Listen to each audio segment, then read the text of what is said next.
The Sesh Podcast, episode 209, take 1.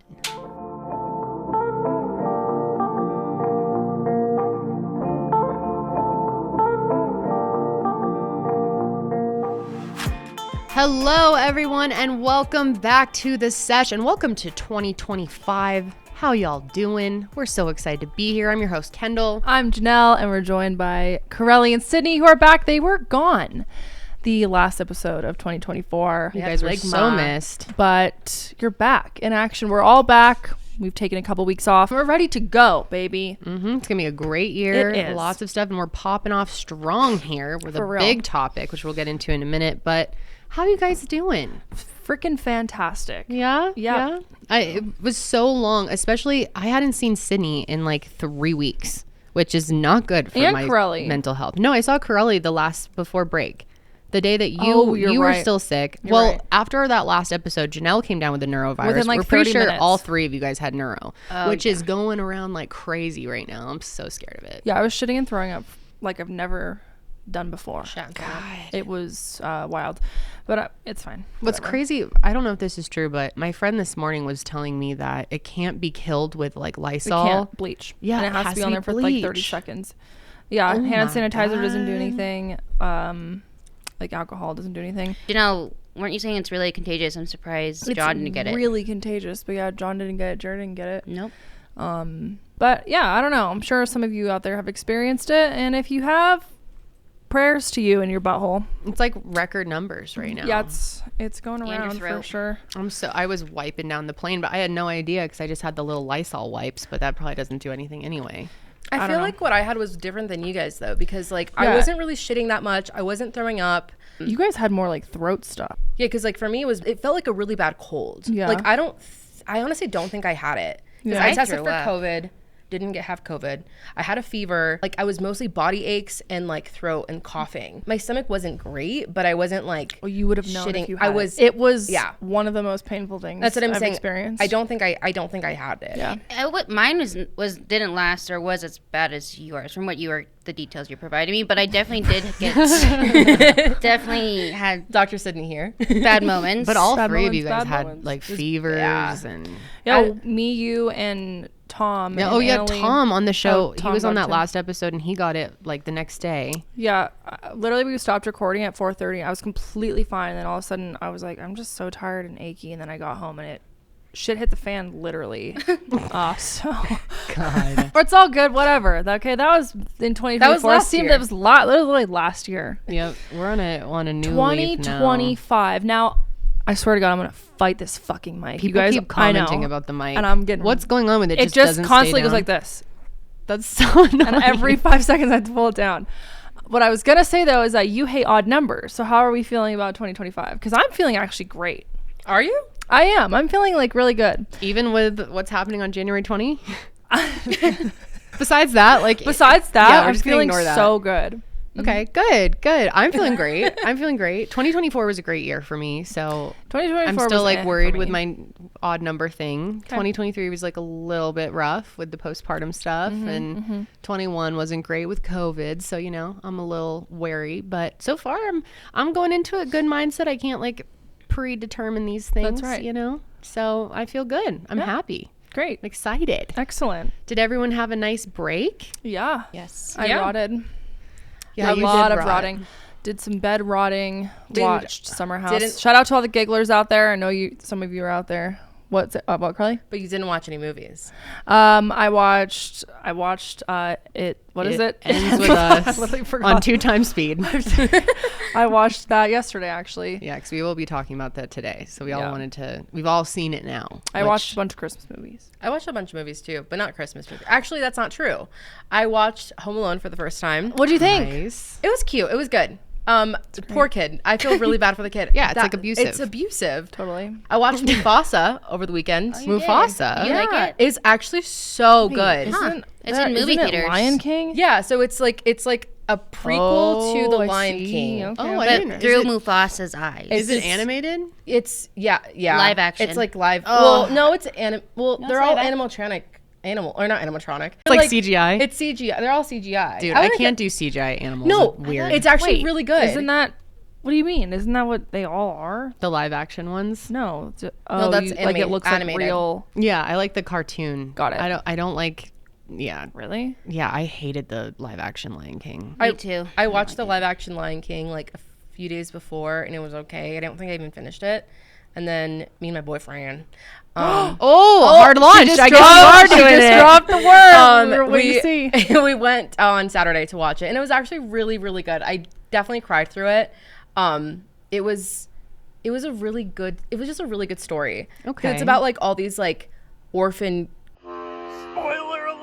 lions getting together and making their own. I honestly Mufasa was an orphan. Yes, I didn't know that. Yeah, me either. So Mufasa and Scar aren't like blood brothers. No. Oh. And Scar.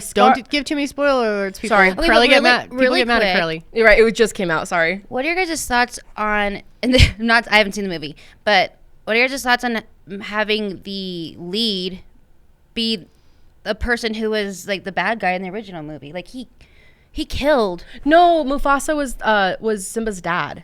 Yeah, Scar was bad. Scar was bad. Oh, okay. Sydney, I can't You're believe crossing your lines here. I can't believe that you didn't. That was a know. good one, Kendall. Yeah, cross my lines. Yeah. Okay, sorry. I thought that he was kind of made to be like a good person in this Scar. It's like them growing It up is. together. He's a lion, not a person. Oh my God. What? Okay, no, I'm you just think saying they like Scar are. got pumped up and he didn't deserve it. No, is what you're saying. Right, that's Honestly, what I think, yeah. Scar's like character arch is insane. Like it is Oh. like So complex. It's so complex. Damn, this is deep. Like, It's he like wicked killed deep. Oh Mufasa. God. No. Yeah. Well, yeah, he did. So- but okay, it was all. I can't spoil it. Yeah, don't you spoil can't it. because I you can't spoil spoiled Wicked too. Okay, Wicked's been out forever. It's been out for True, literally a month. true. No, like the play. Oh, you're It's right, just you're right, literally you're the right, play. you're right, Yeah. you're right. Like The I wouldn't soundtrack s- is good. The I've been soundtrack listening is to it. good. I haven't seen it. Yeah, and you won't be seeing it. Probably not. Janelle promised Tom that she was going to watch Lord of the Rings. She kept telling me over break she was going to do it. I was like, I will like actually. I was gonna be do it, shocked. and then I was like, ugh.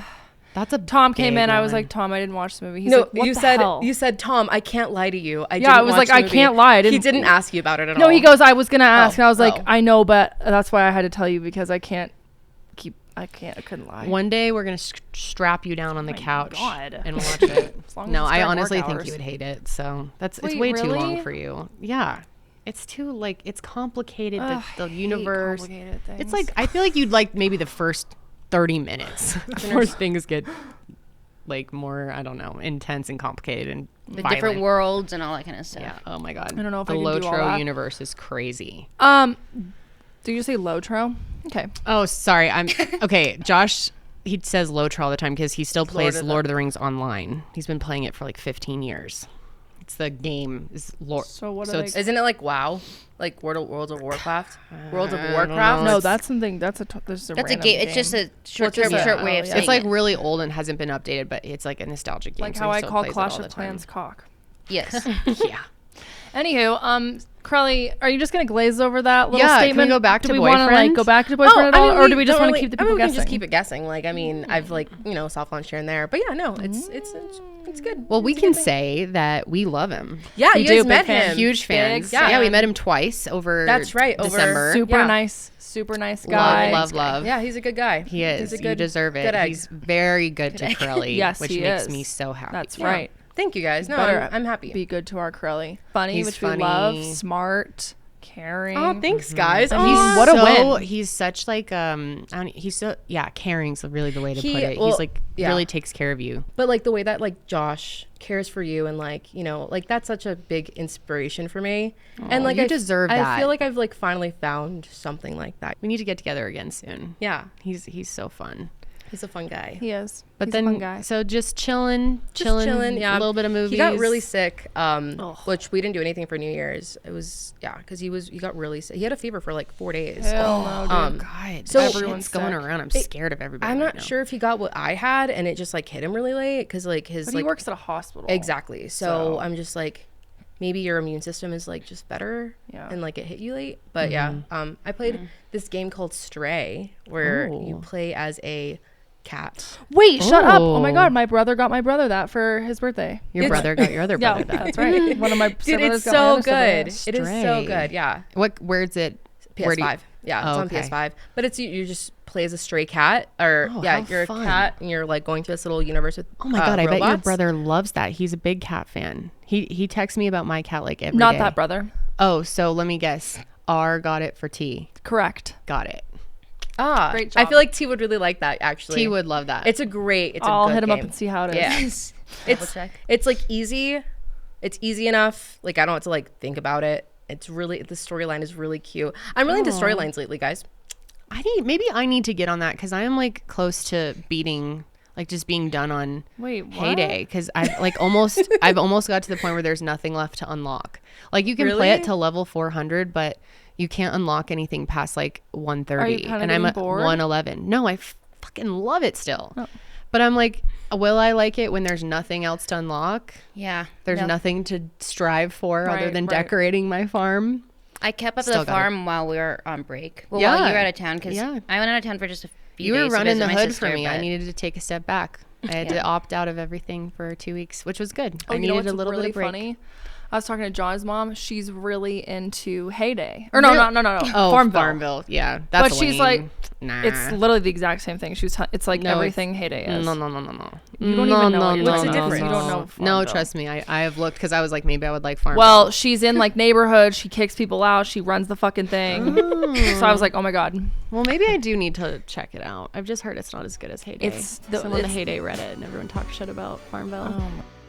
So I've been a pescatarian for I think almost 7 years now, which is crazy to think about. And as much as I love the lifestyle, sometimes I worry about getting enough protein in. And that's why I'm really excited about one of our sponsors today, Orgain, because they make delicious protein shakes. I'm telling you guys, I drink one of these all the time. Also, I've been going to the gym more and doing my weightlifting. And so you got to make sure you get that protein in. And again, Orgain is the perfect solution for that. Orgain is famous for their organic plant protein powder. It packs 21 grams of complete protein with all 9 essential amino acids. All Orgain products are made with USDA certified organic ingredients, so I know I'm getting the nutrition I need without the things I try to avoid, like soy ingredients, artificial sweeteners is a big one, artificial flavors or preservatives. They have all of the good stuff without any of the bad stuff, and it tastes so good, okay? I have tried lots of protein shakes throughout the years, and some of them are so disgusting. Some of them have the nastiest textures, or they get like stringy, and I absolutely just cannot handle that, okay? But Orgain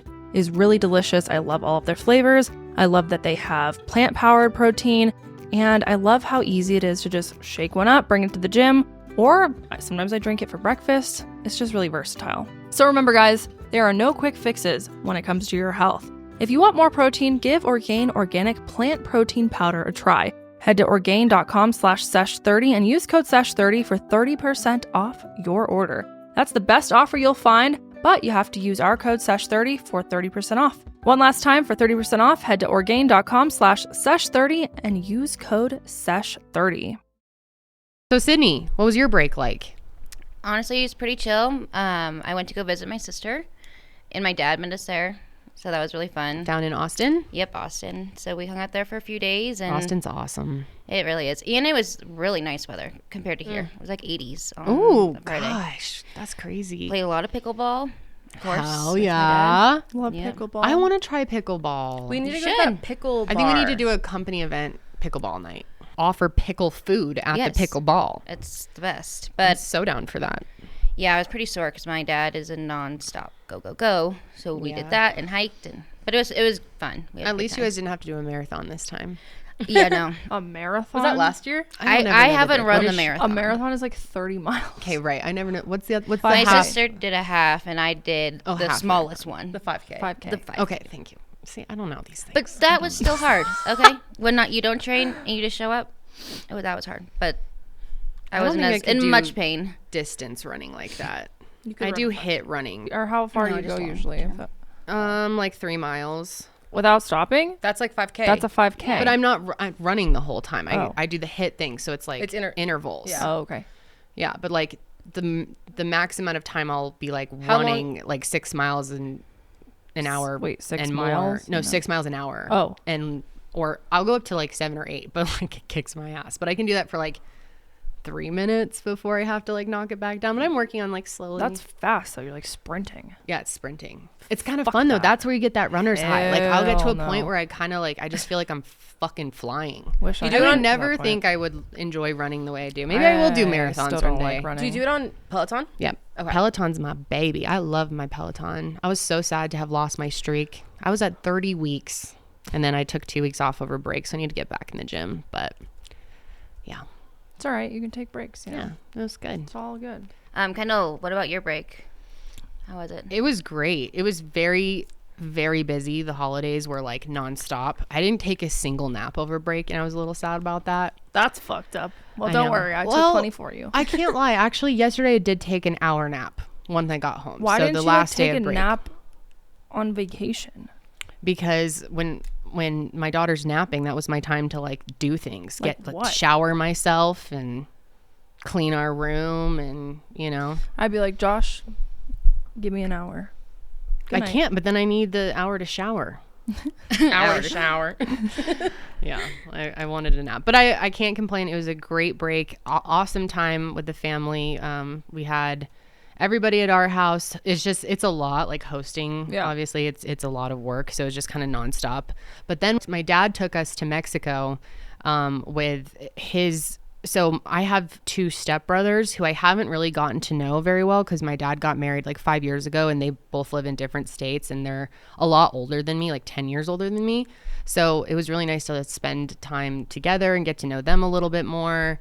And we stayed at a resort that had like tons of stuff for kids, like playgrounds and little water parks, water slides. So Holly was just so into it. She would do like, people would come out and do a little kids dance at the pool, and she was into that. So it was really fun. And my sister got engaged, which was really cool. It was really the point of it all, my mission. She is now engaged to Danny from Lights Out. Yeah, because it was my mission to make sure that her proposal was perfect in every way. It was so beautiful. I wanted her to have that. It was really pretty. So it kind of helped him like figure out a good plan for it, and I staged it where I was like, we need family pictures because none of us are ever together like this, so let's do a family photo shoot.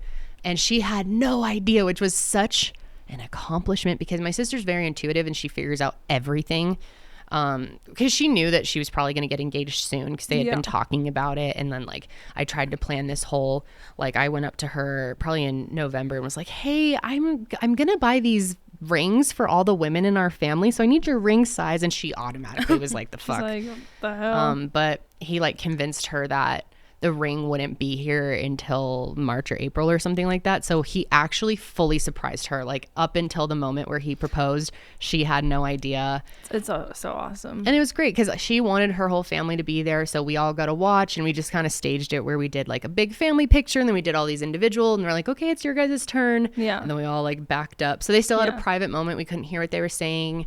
And it was all, you know, so photographed. pretty. It was beautiful. Oh, so pretty. So as soon as that, I felt like I could truly relax once that happened, and she was very happy, and we had like a beautiful family dinner together, and just feeling very fulfilled and grateful. I have a lucky family. I am lucky to have such a wonderful family and got to have so much great time with them. So it was really a great way to start the year. It was very beautiful. I'm so excited for them. Me too. And now it's like we gotta plan it all out and stuff, and maybe you'll get married this year. Maybe 2025 will be the year.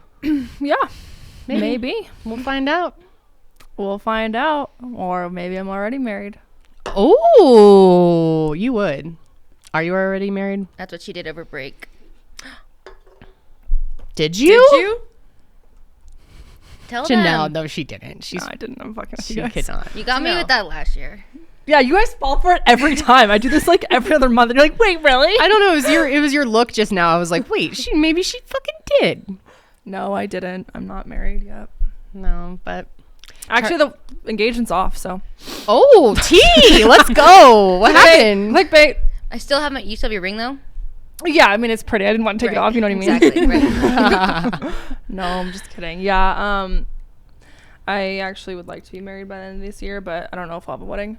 Might just literally get married. I think that's honestly a great idea. We'll see though. Whatever you want to do, I support, and I'll just be so excited. But there's really no rush, whatever. Yeah. Do it when you feel ready. Yeah, except for calling him fiance, I feel like it's getting old. How long has it been now? Who cares? Huh? How long has it been? 2 years? It'll be 3 years. It'll be 3 years in April. How many times are you saying fiance? I don't know. You're not like calling him fiance. You Like, just call him John. You're like, fiance! Fiance! Fiance. Can you bring me water in Excuse me, bed? fiance, I'm thirsty. No. Just to other people. Anyways, okay. Yes, we're back, and we are kicking it off here with, God, so much shit has popped off. Okay, so when was it? Janelle wasn't there for that episode, but we covered August. the... Yeah, it was August? Yeah, it was in August. Oh, yeah, because it was right around your birthday. Yeah. You were going to be there, and I sent you home because you were, like, dying that day. Yeah. But we covered kind of more, I mean, there was like some talk at the time about drama with Blake, drama with Justin Baldoni, or Blake Lively, I should clarify for those of you who don't know, although I'm sure most people know about this. This has been like headline news everywhere. Yeah. And I don't think anyone realized just how wild all of this is, and it's really popped off as several lawsuits and articles have come out, and there's just a whole lot to go over. We did all finally watch It Ends With Us, which last time people were not happy that we hadn't seen the movie, even though it had just come out, and it was like a super requested topic. So we wanted to cover it and just, and we made it very clear we haven't seen this. This is just our thoughts so far. Well, we've seen it now. Yeah, we've seen it now. Okay, we weren't going to go. It's very hard for me to even go to the movies these days. I have to figure out childcare. It's not like I can bring her with me. So and I we think did finally watch it because it's free on Netflix. It's not free. No, it's not free. You have to pay for it. But no, on Netflix it was free on ours. We must have the premium account. Then. I didn't know we had a premium. I didn't know there was multiple levels of Netflix now. It's like every other fucking Dude, the subscriptions are subscription thing. ridiculous. Yeah, so otherwise you have to pay like $6 to rent it, and you guys which is did what that. I did. Yeah, and I thought it was a waste of $6. I want my $6 back. I watched it at the theater.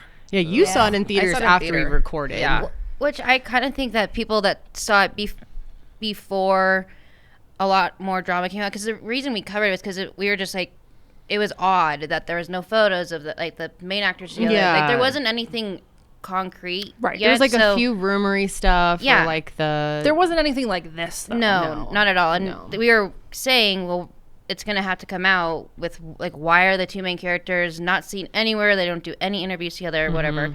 Yeah. But I think if I would have watched it back then, I probably would have, it wouldn't have been as, I guess it was boring to me because I was watching it after seeing all this drama between them, and it's hard to like watch the two characters actually knowing they don't have a hate relationship. each other. Yeah.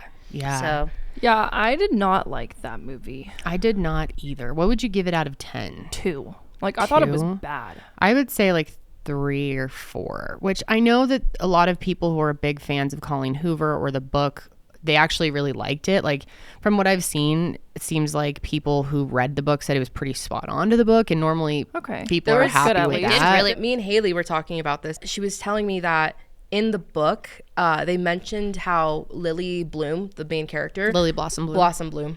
Which first off, I know. Yeah, nothing needs to be said about that. She was obsessed with Ellen DeGeneres, and Ellen DeGeneres was nowhere in the movie. Probably for a reason. Actually, no. When the flashback scene when they were younger, were they watching Ellen? They were watching Ellen after school. Okay. So but I disclaimer. Disclaimer. No, you're good. I was just saying disclaimer. We haven't read the book, and I'm not judging it based on like is it the storyline like follows the book, because I know, like Kendall said, a lot of people are huge fans of Colleen Hoover. And a lot of people hate Colleen Hoover. Yeah. She's a very... We talked about that. Yeah, we talked a lot about that in our first episode, which we'll link below if you guys want to go back and hear, but it's probably like pretty irrelevant now. But I thought it was just... And I'm not even saying I didn't like it because those types of movies really aren't my cup of tea. That's not even why I'm saying it. I'm saying it because I thought the acting wasn't very good. Yeah. I thought it took too long to it like dragged on, and then finally you get to like the main part of the movie and it's like already halfway over. I also think that it was really like triggering but also corny at the exact same time, and that confused my brain. I was like, am I supposed to be feeling emotional and like intensity, or is this like a stupid little like romance movie. Yeah, I was kind of scared to even watch it because I felt like I would get really triggered by it, and I definitely did. Oh, I definitely did. Especially towards the end, there were some really rough scenes that just like made me feel uncomfortable.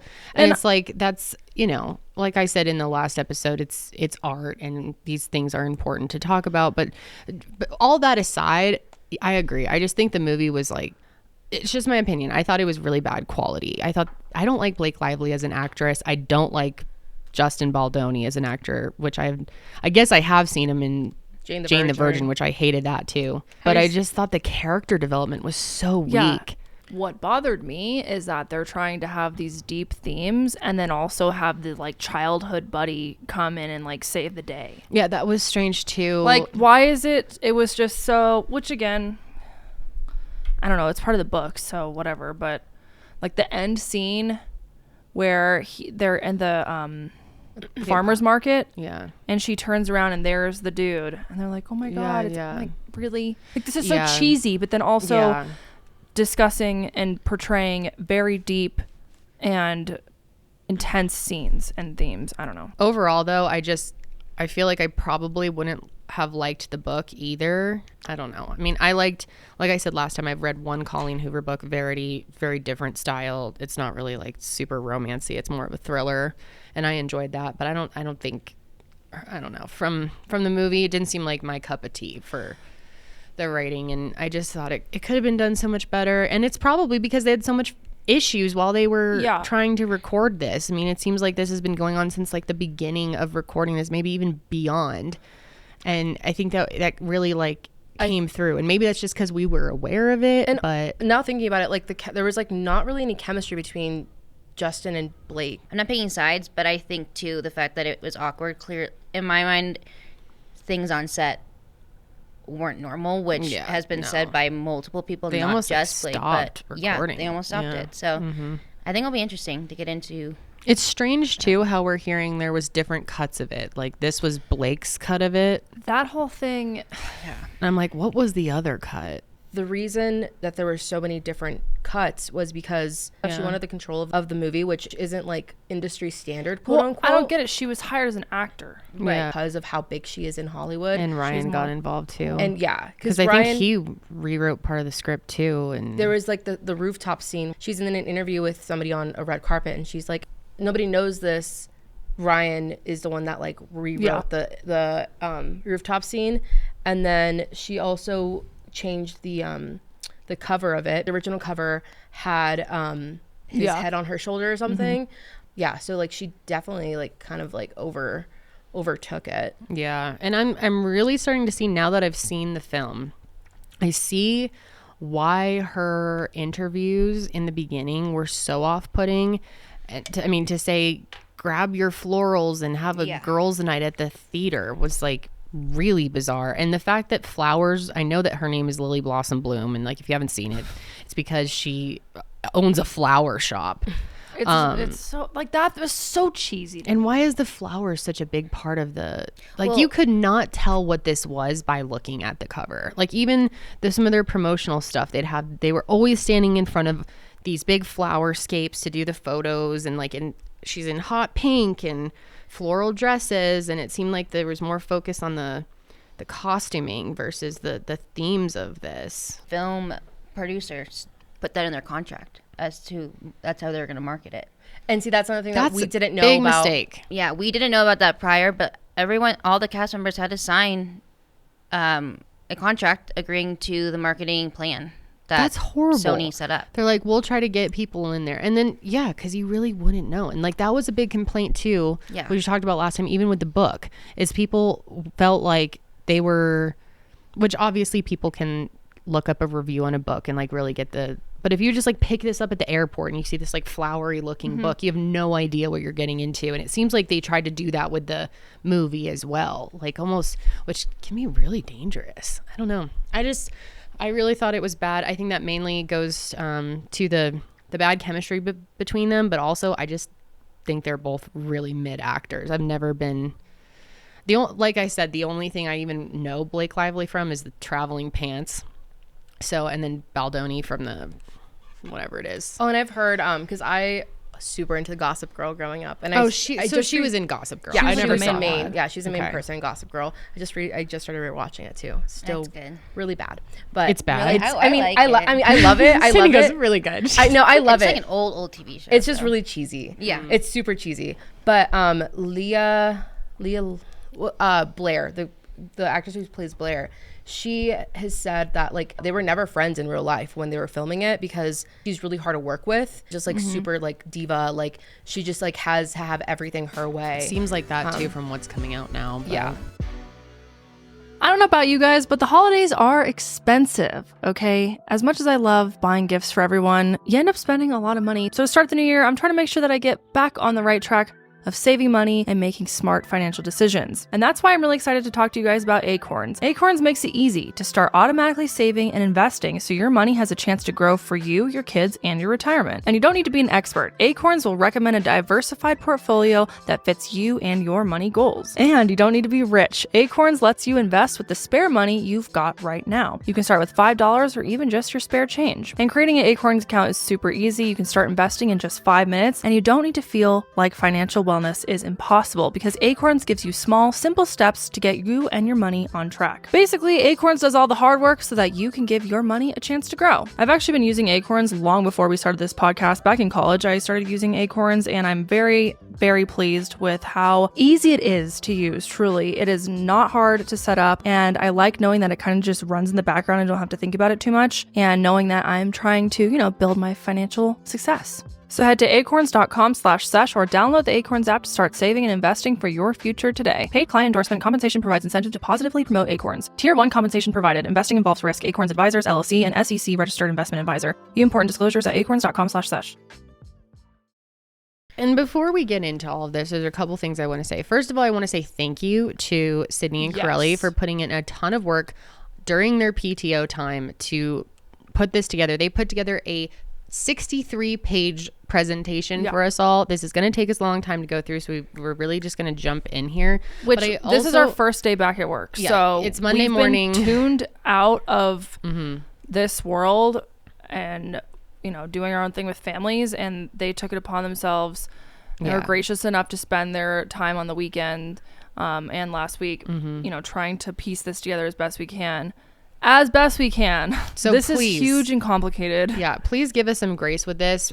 Like we said, there's 63 pages or slides of information, and that is not all of it. I mean, these are huge,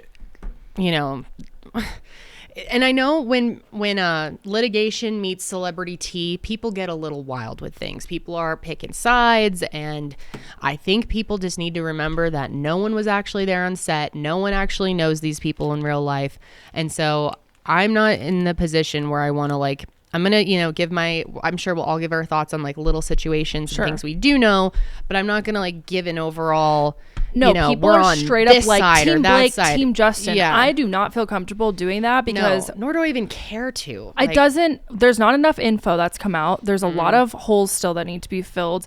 Trial hasn't even started. So right now it's just he said, she said, he said, she said. Yeah, tons of this information contradicts each other. Yeah. So these guys did their best to try pull together all of it. And we're just going to go through, at least the most interesting bits. Yeah. Because there's also a lot of, obviously in a lawsuit, there's a lot of information that we would sit here for hours and hours and hours. Yeah. Reminder, none of us are lawyers. None of us are legal experts. We are going to do our best just to share the information that there is to go over and what's in these complaints, in these lawsuits. And yeah, it's pretty wild stuff. So we'll see how it plays out. I'm interested. There's still, so much we out. don't know. So I'm sure these holes will be filled in. And if you're watching this in the future, there's probably more out. In fact, things have been coming out day by day. Yeah. And we are recording this Monday, the 6th, January 6th. So this is uploaded on the 8th. And even by then, there might have been more information that dropped. So we will pin a comment or something. Let's dive in, y'all. So starting out, there's this article. We can bury anyone inside a Hollywood schmear machine. Schmear. Like a schmear. Bagel schmear. I love some good bagel schmear. Oh, that's the best part of the bagel is the schmear. It has to be good schmear, though. So private messages have come out that detail an alleged campaign to tarnish Blake Lively after she accused Justin Baldoni of misconduct on the set of It Ends With Us. Have you seen a lot of people are calling him Justin Baloney?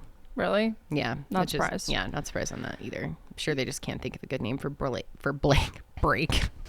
Okay, so yeah, on December 21st, the New York Times reported Blake Lively filed a complaint with the California Civil Rights Department against Justin Baldoni, Wayfair Studios, Wayfair CEO Jamey Heath, and the public relations expert that was hired as well.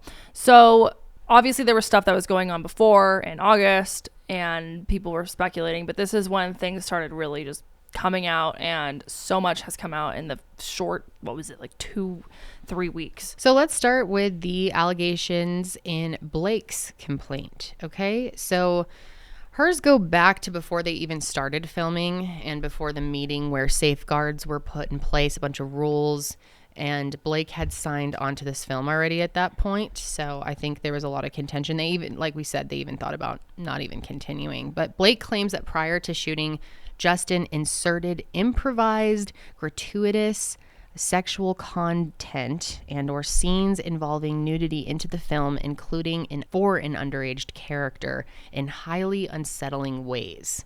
According to the filing, these changes and additions included a scene in which Miss Lively was to orgasm on camera. Can we say that word on YouTube? Yes. Okay, thank you. And a detailed scene also of the younger version of her character, Lily Bloom, losing her virginity, that was actually not in the novel. And they were added without the actress's consent after she signed on to the film, according to the complaint. Which is so creepy in my opinion. Why would they even, especially if it wasn't in the novel, what the fuck is that Well, about? the complaint says that Justin was basically like, he insisted on adding them because he was, quote, making the film through the female gaze. What does that mean? The female I gaze? don't really know. So they, So females, therefore we you- want to gaze on some orgasms? So they must have of an minors? orgasm. So I guess even though he agreed to remove those scenes, he allegedly tried to keep in one in which Lily and Ryle, which is the, Justin's character, orgasm at the same time, simultaneously on their wedding night, which Justin says was important to him because he and his partner climaxed simultaneously during intercourse. And again, this is just alleged. We don't know. There's no proof or written documentation that he actually said that. That's just coming from what Blake has said, which is a very strange thing to Why do you want bring that up in your to- movie just because you and your partner do it in real life? And why would you ever bring that up? I mean, it's one thing to tell your friends something like that, Yeah. but your coworkers Yeah. on a project, oh yeah, me and my wife. Climax at the same time. Again, I don't know if he for sure said that, but that's what he's accused of. He also intrusively asked Blake whether she and her husband also climax simultaneously during intercourse. And if you don't know, I'm sure you know. She is married to Ryan Reynolds and has been for quite some time. I believe they have 4 kids. Wow. I'm pretty sure. If someone want to fact check me on that, I saw an interview with him a while ago where they were talking about that. She declined to answer regardless, though. Yeah, I wouldn't fucking answer that either. So Why would you weird. ever ask someone that? Again, I don't don't know know if he said it. And we're just going, as a reminder, we will get to Justin's, because Because this came out first. people are so For Justin. sided on this, which whatever. But yeah, we will give everyone a fair chance to present their information. I mean, we will present it, but you know what I mean. You're So- correct on the 4 kids, FYI. 4 kids. Gosh, wow. That's a lot. But I guess when you're a big movie star like that, it's probably easier. I'm sure they get a lot of help. Before births, that's a lot. But another accusation in the filing was that Justin was improvising scenes in the movie where he was kissing or doing things to Blake that were not part of the script. And Blake also claims that they did not have an intimacy coordinator at the time, which I actually had no idea that there was such a role as an intimacy Yes. coordinator, but it makes a lot of sense. Yeah, because this is obviously super intimate, very raw, and you're doing it with someone who you don't actually have a sexual relationship with. So, Which, but then you also have to act as though it's Yeah. really happening. So I could see how that'd be very complicated. This is just a side note, but something that I've noticed is that like the sex scenes are so realistic. Like they just seem so much more intense and so much more real than they used to be like 5-10 years ago. Are they realistic? Is No. the word? I 'Cause guess I'm not like, realistic. I TV guess sex graphic. is so unreal. Josh No, and I so always ridiculous. like throwing onto the bed. I guess- Literally.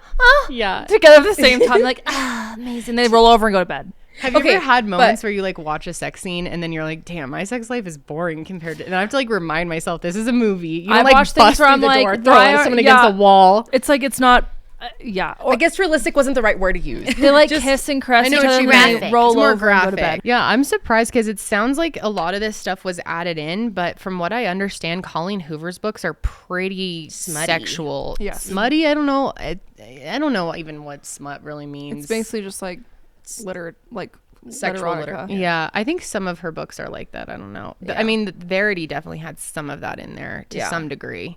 So then, according to Blake, there was actually a scene where the two of them were slow dancing and no sound was required during this scene, but supposedly Justin was leaning forward and slowly dragging his lips from Blake's ear down her neck and said, "It smells so good," which again, there would be no reason for him to say this as there was no sound. So if that is true, that is creepy as fuck, Yeah, that is I would say. pretty creepy. The complaint alleges that Justin was caressing Blake with his mouth in a way that had nothing to do with their roles.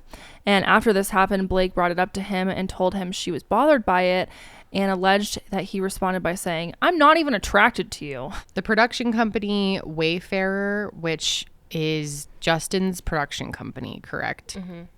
They agreed that there would be an intimacy coordinator on set for any scene that involved intimacy or anything romantic going on between the two of them. They also agreed that Justin was not allowed to improvise any of the kissing or affectionate moments that he was playing out, but it seems like, Seemed like he was doing it. at least allegedly, he was doing that. You guys, winter can be one of the hardest times to be a parent of a little one because sickness is just going around and then it goes through the whole family. It's just a mess. And no matter how much you try to disinfect and social distance and all the things, chances are your kid's going to get sick at some point. And one thing I didn't know before I became a parent, turns out little ones can't blow their nose. I was pretty shocked when I learned about this, but I've got to tell you about Navage, okay? So when my daughter was first born, we did the classic like sucking the boogers out through a tube, which I know sounds gross. It doesn't actually get in your mouth or anything, but let me tell you, Navage changes the game completely because there's none of that. The Navage baby aspirator is truly a game changer for anyone who has struggled with aspirators that break, leak, or take too much effort to use. The gentle suction is so effective at cleaning mucus. No more sucking it yourself, like I said. And the collection cup is 40% larger than other leading brands. They also have a unique overflow protection feature and sealed control buttons that help keep it working smoothly. It works better and lasts longer, and it's easy to use with one hand, which really comes in handy, and plays calming music. How nice is that? So you and your baby can relax because the whole nose sucking thing can be a real stressful experience. Even your older kids can use it when they're having the sniffles. It's safe for all ages. I love that it's rechargeable and so easy to clean. It's also dishwasher safe, and it has BPA-free silicone tips that are amazing. It lasts 50% longer than other top-selling inhalers, which is so important, especially when you're using it daily, and sometimes you need to. It has a quiet, continuous mist of drug-free, sterile saline solution that helps break down congestion, moisturize their pathways, and soothe your baby's upper respiratory system. And this works so well when used in conjunction with the aspirator to loosen any of that mucus before actually removing it. Parenting, let's be real, it can be hard. So make life easier for yourself by ordering the Navage baby aspirator and inhaler today. I know you'll thank me for the tip, and our listeners can order directly from our exclusive URL, which is navage.com/sesh. You can order both products and get full product details. Again, that's navage.com/sesh. Don't wait, order now at navage.com/sesh. So let's get into the allegations that include Jamey Heath, who is the lead producer on the project and director. So it's alleged that he and Justin started sharing their sexual experiences with Blake and that they were pressuring her to reciprocate and share details about her relationship with Ryan, which is very weird if that is true. That's super, super inappropriate.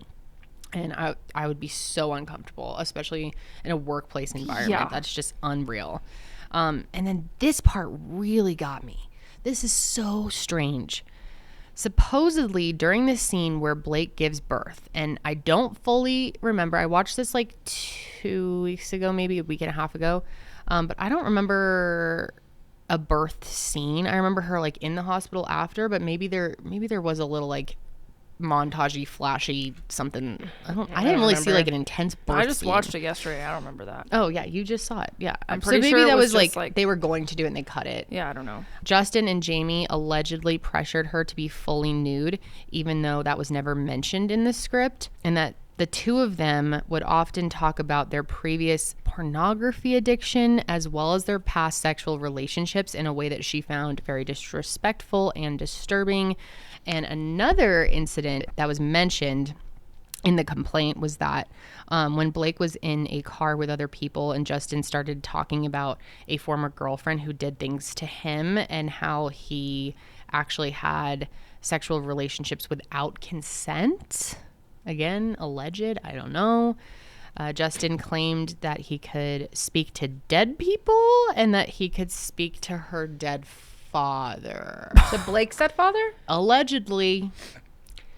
That is so creepy. If my coworker was like, yo, I can speak to dead people, want to talk to your daddy, I'd be like, the fuck? Dude, that is a really strange thing to just ask.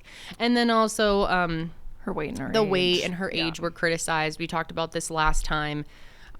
Justin he's had like a bunch of back injuries, like pretty severe back injuries, I guess. And he was worried about a scene where he would have to lift up Blake, and he had asked his trainer to go and get information as to how much Blake weighed so that he could prepare for this scene. We talked about this last time. I thought it was like, because that was to her fat shaming her. Well, because she's 4 months or was 4 months postpartum. Yeah, which I get, like, it's a very emotional time and stuff, but I think it would be very different. I think I said this last time, but if he had gone up to her himself and said, like, you're looking a little fat, Blake, how much do you weigh? Because I'm worried about picking your fat ass up. Like, it wasn't anything like that. Yeah. It was, I would just like the information so I know how to train, because with a back injury, you do have to be pretty careful with it, So I didn't think that was necessarily in the fat shaming territory. I know people have different opinions on that, but I thought that was a little bit dramatic, although I do understand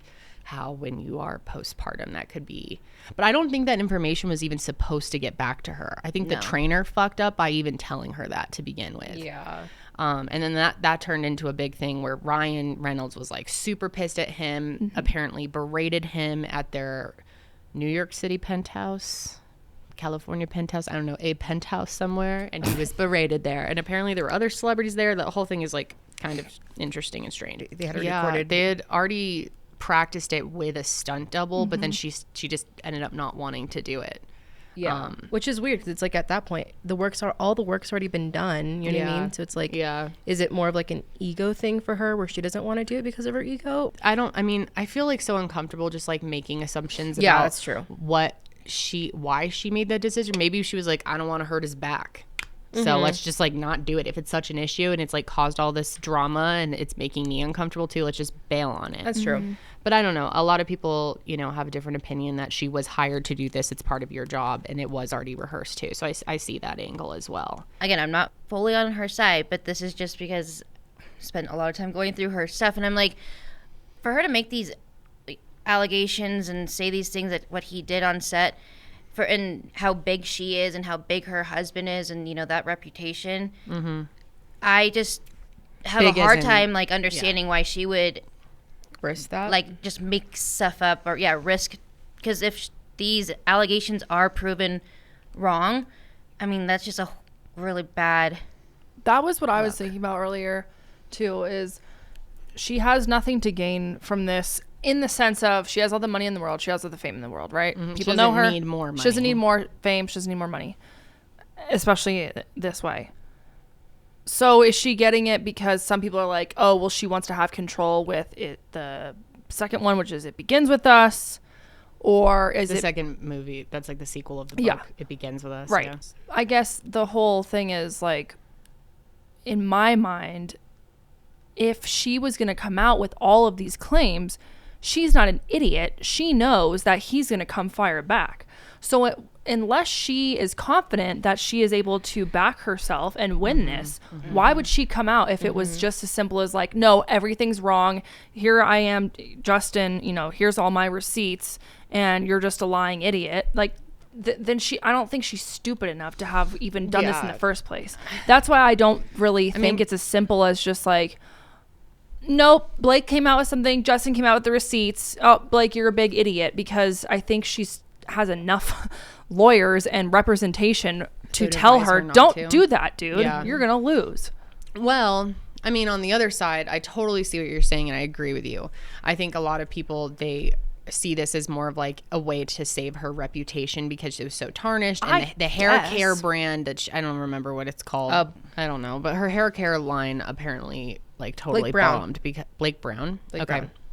So a lot of people think, or it's like a way to salvage her reputation because it was so tarnished during the beginning of this. Is it really? Because if it's as simple as Justin releasing receipts to show that you're a lying idiot, then you're not saving your reputation at all. Yeah. You know what I mean? I see what you mean. I don't know. I think it's like really hard to even tell. And I think it also says a whole lot that like this entire crew seems to be backing her, even SAG-AFTRA.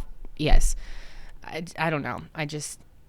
Why would she do that? But it seems like most of the people are on her side. And we even talked about that in the beginning too, because we found out that Colleen Hoover had unfollowed Justin. Tons of people on the set had unfollowed them leading up to it. We'll get more into that later.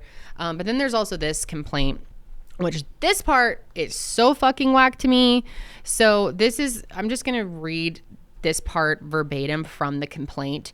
But it says, to add insult to injury, Mr. Heath, the producer, director, whatever, he approached Miss Lively and her assistant on set and started playing a video of a fully nude woman with her legs spread apart. Miss Lively thought he was showing her pornography and stopped him. Then he explained that the video was his wife giving birth. Miss Lively was alarmed and then asked Mr. Heath if his wife knew he was sharing the video, to which he replied, she isn't weird about this stuff. If that's fucking my weird. Partner was sharing to random coworkers a video of me giving birth without my permission, I would be livid. That is such a strange thing to do. As if Miss Lively was weird for not welcoming it. Yeah. Miss Lively and her assistant excused themselves, stunned that Mr. Heath had shown them a nude video. Okay, also I just have to say, I think from what I understand, they showed her this as like inspiration for the birthing scene. Yeah, it was during a creative discussion. Yeah. In fact, I have this quote right here. So this is in Justin Baldoni's counterclaim. This is the direct quote. The Times' failure to scrutinize these claims or even provide a balanced account of the events further undercourses its role in amplifying Lively's falsehoods while abandoning its responsibility to truth and accuracy. The video was shown to Lively as part of a creative discussion in preparation for a birthing scene in the film. Heath informed Lively that his wife condoned his displaying the video. Any suggestion that Heath engaged in an exhibition of pornography or inappropriate content is false. So basically it was like, the wife knew that the video was being shown. It wasn't porn. It wasn't porn. Home birth. It was a home birth, and it was basically to, I guess, kind of perhaps inspire Blake Lively to how she was going to act during the birth. Okay. I still don't really understand why you need to watch someone's intimate home birth video to do that. Like, why can't you just...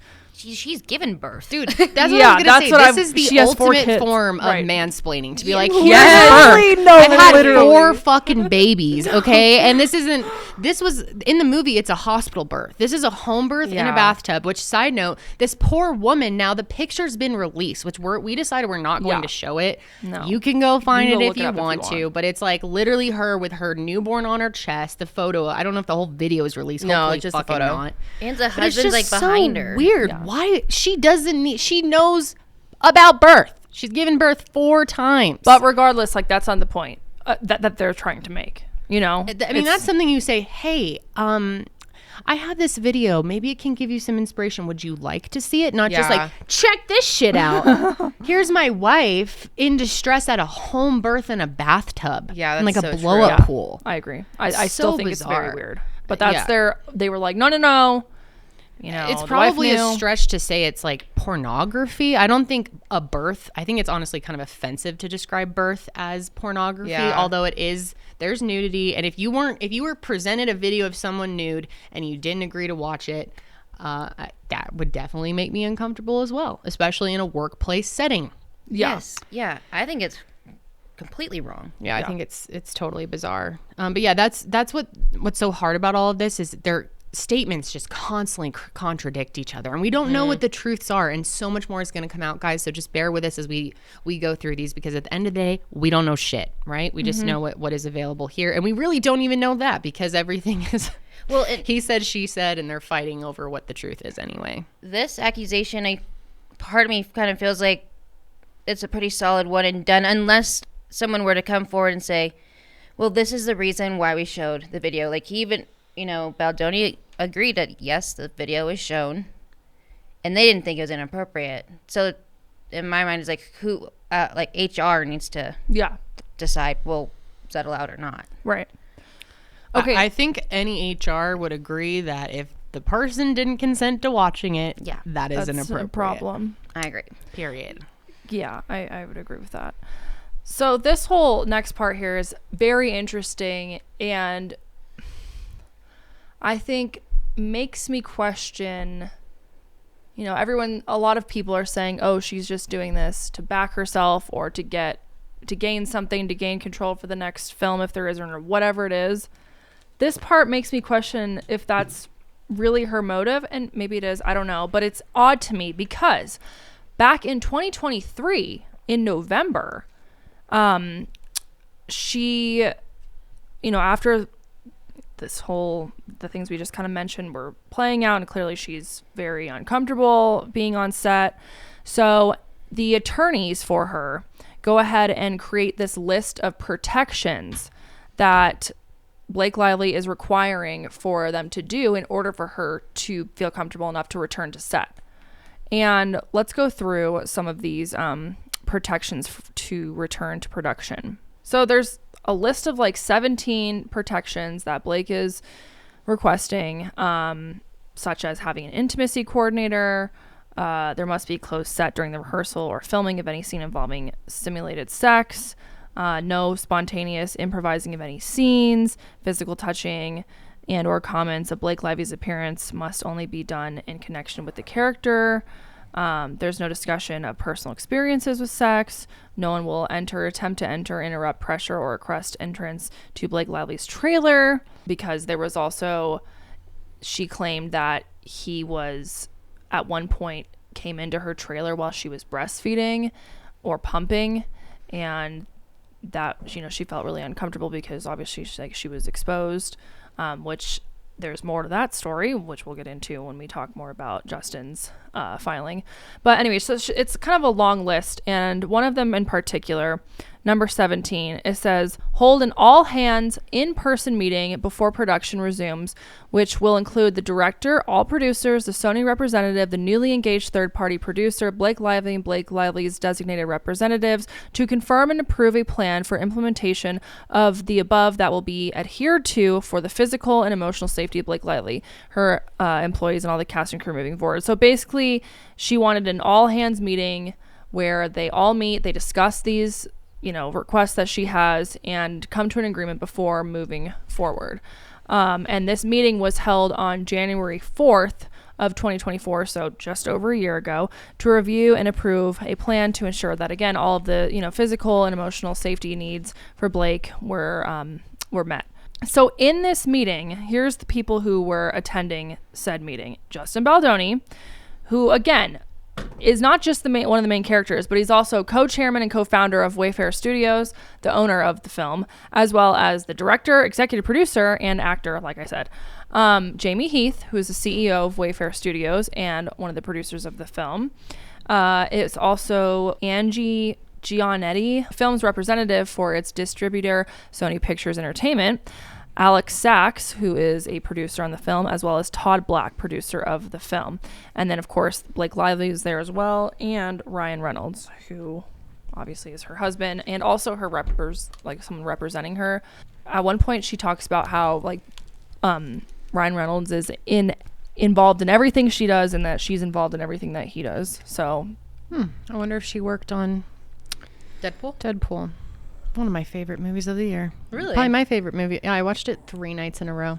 I watched that one over Really? break again. I love that I movie. fucking love it. It's good. I want to watch it again soon. not It's a so big- funny. I think Janelle, you would like it. I want to make it really clear to people that we have no we're not fans of Baldoni or Lively at all. Like, we have no opinion or want to pick sides I- or defend. no.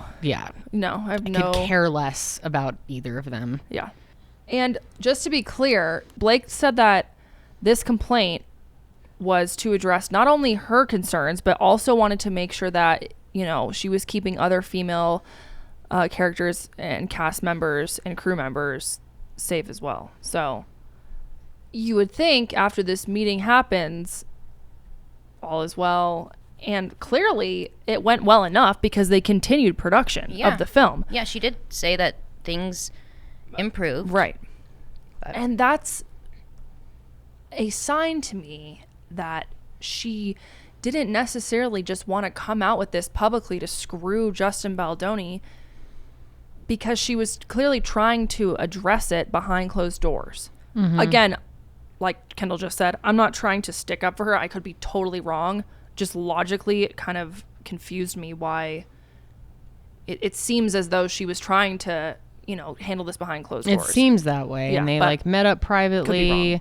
But then it's it seems like, they had that meeting at the penthouse with Ryan. That seems like kind of inappropriate to do that outside of a workplace and unprofessional. So Yeah. I don't know. It's just so hard because none of us really know what happened. We don't know these people. People get in these weird parasocial relationships with celebrities where they want to pick a side so bad, and if they hear anything bad about the other person, especially when litigation gets involved, like I said at the beginning of the episode, it's like when celebrity tea meets litigation, people just get wild with it. I'm sure we'll get crazy comments even just talking about this because people want you to be one way or the other and to pick a side, and I'm just we don't fucking know. I'm not gonna pick sides until we have all the facts. Yeah, we need the trial to come forward first. Yeah. Why would I just, all of a sudden swing one way so heavily? Yeah.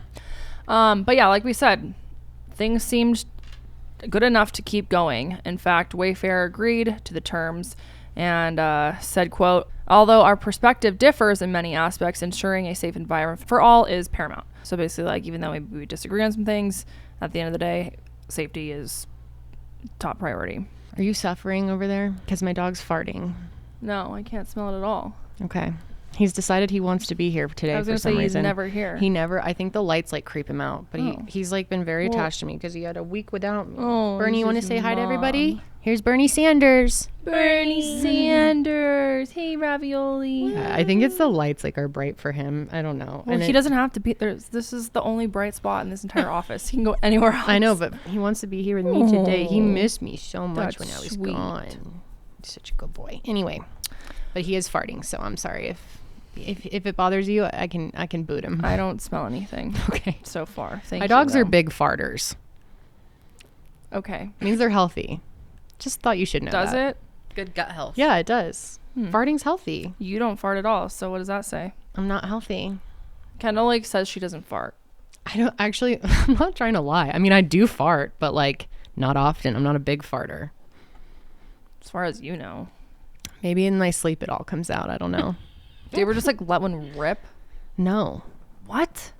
No, 'cause there's never one to rip. Mine are all very silent. Just Yeah, that's it. I promise. I'm not trying to be like Kim Kardashian. Remember when she said she's Yeah. never farted? yeah. Maybe I'm unhealthy. Maybe that's why. Girls don't poop is what the saying is. That's a lie. That's definitely a lie. I be pooping. I be pooping. Okay, back to this. I don't know where that came from. So for many years there, I refused to wear an underwire bra. And we all know why. They are so uncomfortable. Or at least I thought they all were uncomfortable. And then, I've gotten older. Gravity has set in. I had a baby. And the girls were just hanging low. They needed a little oomph. So I decided to try the Fits Everybody Push-Up Bra from Skims. And I cannot tell you how much I love this bra. I actually have 4 of them now. It's really the only bra I wear. They're so comfortable, and the lift that it gives me, you guys, I feel so much more confident in my clothes, but I haven't sacrificed the comfortability factor. I'm so glad that I decided to give underwire bras another chance because this bra really does feel like it was made for me. But for days where I don't want to wear the push-up bra, I have the Fits Everybody t-shirt bra, which still has underwire, but it still makes me feel very comfortable. And the girls look amazing under my favorite t-shirt. If you are a big bosomed girl like me, you know the struggle of finding underwire bras that don't dig or poke, and these bras don't do any of that. I also love the Fits Everybody thong. It's seamless. It feels like I'm wearing nothing at all, which is great. Got that commando feeling, you know what I mean? But I feel supported and it's not showing through my yoga pants or anything like that. It's really awesome. They also offer a high waist thong, which is perfect for high-waisted pants and leggings, and it gives you that extra support around your stomach. There's no tight compression. It hugs perfectly around my waist. And I've got a pair in every color. So shop Skims' best intimates, including the Fits Everybody collection and more at skims.com and Skims stores. After you place your order, be sure to let them know that we sent you. You can select podcast in the survey and be sure to select our show in the drop-down menu that follows. So after all of this goes down, it was agreed upon that a crisis communication expert should be hired. So they went ahead and hired Melissa Nathan, who has a company called the Agency Group PR LLC. We'll be referring to them as TAG. Tag. Yes. Yeah, TAG. So claims have been made that before the premiere of the movie, Justin allegedly feared that Blake would go public with her negative on-set experiences. So again, he brought on a PR team to protect his reputation and turn people against her. Now, these Allegedly. are just claims, obviously. Yeah. And this is kind of an interesting side note here, but Melissa Nathan, who again has the company TAG, worked for Johnny Depp and taking down Amber Heard, which It's on his side for that. we all remember that whole thing. Oh, yeah. Okay, so supposedly Melissa presented a plan to Justin that included creating a website, taking down Reddit and social media accounts, setting up a crisis team to handle responses, and starting online discussions to control the narrative. And she also suggested using social media to engage with negative accounts and shift the story in their favor. And according to her, all of this would be untraceable. Now, Justin's publicist, Jennifer Abel, described the plan as using, quote, social media strategies and fan interactions to counter negativity and manipulate the narrative. And this plan went well beyond standard crisis PR. What Melissa Nathan proposed included a practice known as astroturfing, which has been defined as, quote, the practice of publishing opinions or comments on the internet, in the media, etc., that appear to come from ordinary members of the public, but actually come from a particular company or political group. Dude, that's diabolical that shit exists. I mean, obviously I knew it, but it's absolutely. interesting to hear it It actually is. written out like that. Totally. But yeah, God, it's so... Hollywood's a weird place. Yep. So in Blake's complaint, she alleges that Justin instigated a smear campaign against her. Schmear. Smear. And the complaint also has a copy of the scenario planning document that was created by the agency group or So TAG. what they're alleging, because like a lot of the smearing came from like TikTok and Instagram and, you know, all over the internet, obviously.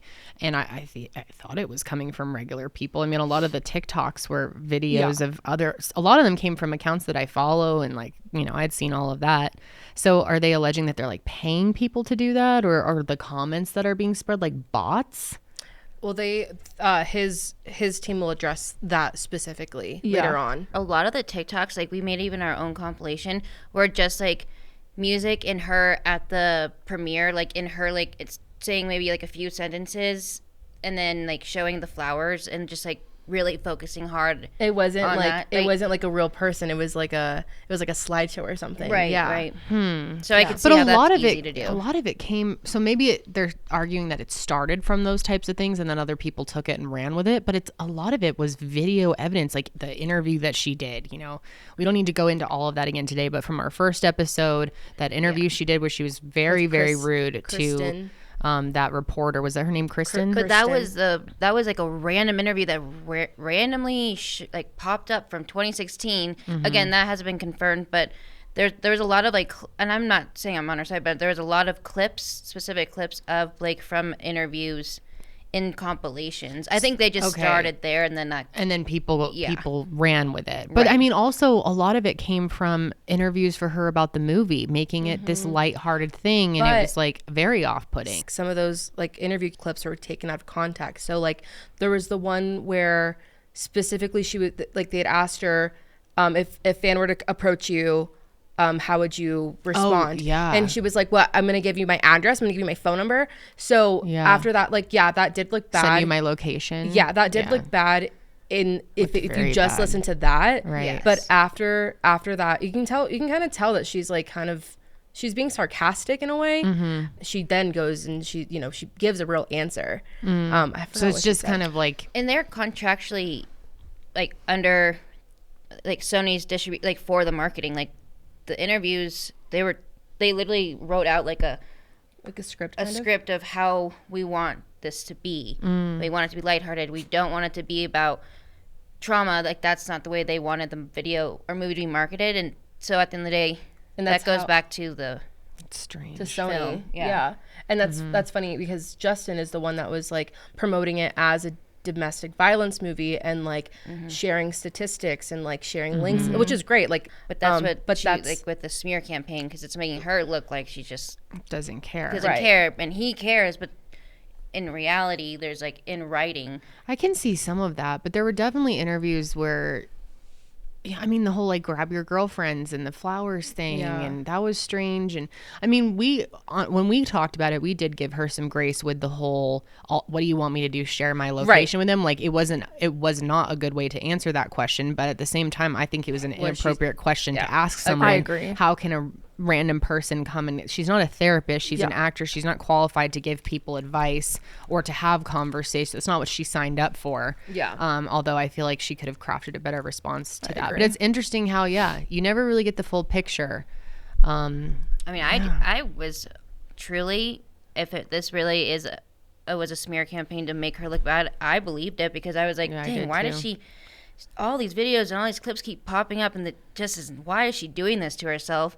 Yeah. And that's the only reason why I'm open to looking, like getting more information on this like smear campaign. I'm open to it as well. Like, because scenario planning, that they plan out scenarios for her, which we're just about to go over, that she received copies of. It certainly didn't look good. Also, do you guys remember the plantation wedding thing? Yes. That was crazy. Have you heard about that? She had a wedding. This is something we didn't mention on our last episode because I completely like deleted it from my brain. But years ago, her and Ryan Reynolds got married on a plantation. That's like very common. And it was like very like antebellum thing, which I'm not saying is a good thing. Yeah, I know. People fucking do it. But it's, what the fuck? Why would you ever want to get married in a place where people were tortured? And I mean, it's just like, what the hell? Yeah, it's terrible. So I think that's really where it seemed to have started, with people being really off put by her and Ryan too.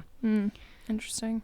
Okay, so let's go through some of these scenarios here that are written out with plans of action. Scenario 1, Blake and team push out negative story regarding Justin/Wayfair post-premiere. Depending on the scope of her push, we recommend planting a seed earlier on to position your truth/narrative around the ordeal in a subtle way to avoid having to backtrack.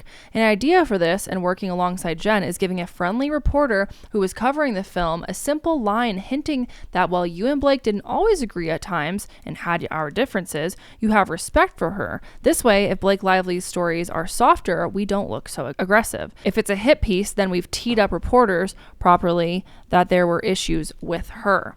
We would also ensure the story is broader about the film, inspiration, etc., so that the line is one part of the larger piece. So, like, basically they have all these different scenarios of if she does this, then we'll do this, and if she does this, then we'll do this.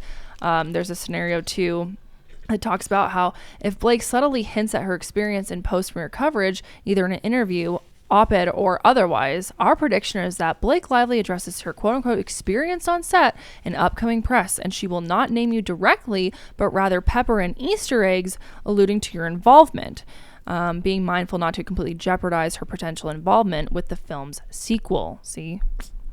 People already like, okay, she doesn't, she wants to be involved in this and kind of like have the control. Do you think she still does? I don't freaking know, I would not want anything to do with any of this anymore. But and therefore it's like, we would advise taking further ownership of this narrative as an emerging director.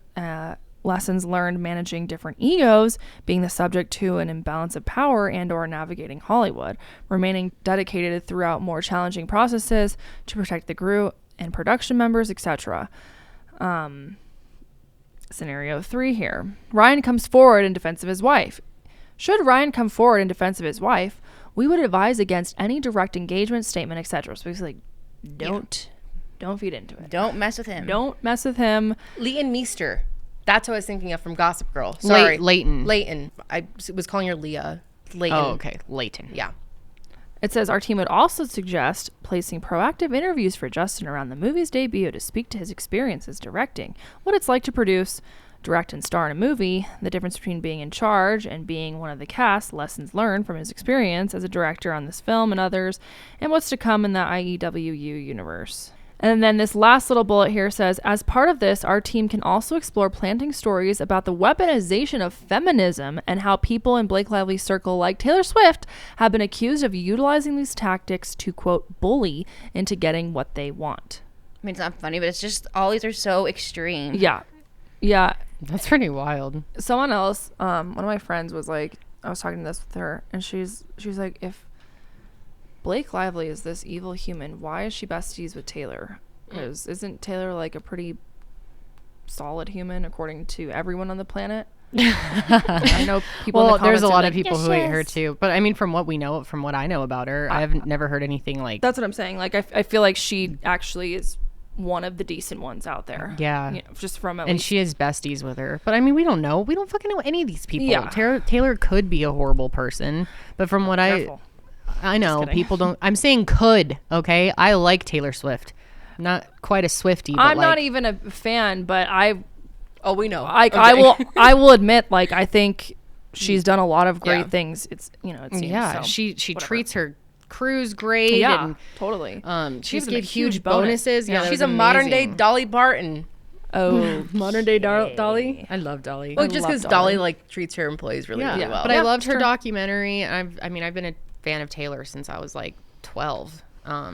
So actually a I mean, pretty I've good never point, heard though. anything really bad about her other than like rumors and like, of course, people have. Right. Yeah, but I see what you mean. I don't know. I feel like it's really weird to like try to, you know, make it like a complete opinion on a celebrity at the end of the day. Even Blake, like people are going off of these different things and we really don't know, like until it's a confirmed fact or we have like video evidence or written proof that something happened. It's like pretty insane to judge someone's entire character. I mean, I was certainly off put by the way that Blake was acting in some of those interviews. Now I'm questioning it because I'm like, were they picked apart or like purposely made to be that way? But it's like you have to remind yourself at the end of the day, we do not know these people. Exactly. And Blake's lawyer stated in the filing that, quote, Miss Lively obtained the communication set forth in this complaint through legal process, including a civil subpoena. So, because she got text messages from Melissa and Jennifer, kind of discussing how they could really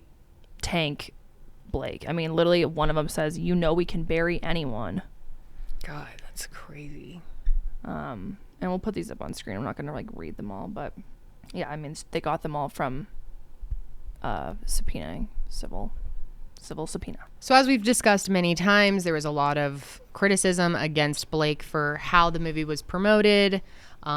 I thought it was very strange in my opinion and off-putting and did not fit, but it seems like that was just the overall plan. So let's look more into the marketing plan itself. So cast members, I guess, were required by their contracts to help promote the film in accordance with this marketing plan. And the marketing plan told the cast to focus on Lily's strength and resilience opposed to describing the film as a story about domestic violence, and to avoid talking about the film in a way that would make it seem sad or heavy.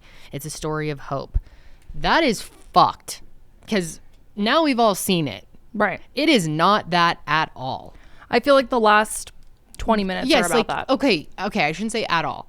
Yes, there were elements of strength and hope, but Like it ends with strength and hope. Yes. And I mean, there were I don't moments know, of man. strength and hope throughout as well, because, you know, it also goes back into like her history with her own father and how she's like overcome that. So I don't think it's like completely inaccurate, but I think it's doing the audience a massive disservice, especially people who've experienced domestic violence, to try and display this just about, you know, I think maybe you could add that it's also a story of hope, but you need to be real that this is sad and heavy. It was so fucking sad and heavy. It was very sad and heavy. It was disturbing to the point where I almost like turned it off. Oh, same. At I was sections. extremely uncomfortable. Like, I wanted to like skip forward. Even Josh was like, this is like triggering me. It was. I'm surprised it was PG-13.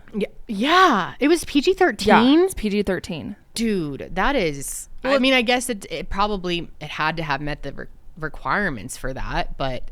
See, and especially if it was PG-13, that should have been made so clear that this is probably not a great movie for your 13-year-old to watch. It should have been more clear that the movie is about generational trauma and not just domestic violence. Yes, because that is a part of generational trauma. But the whole point of the movie was to show that if you don't put a stop to it, then it's going to keep on going for your future kids. It's literally called It Ends With Us. Yes. How can it be PG-13? I mean, there's a rape scene.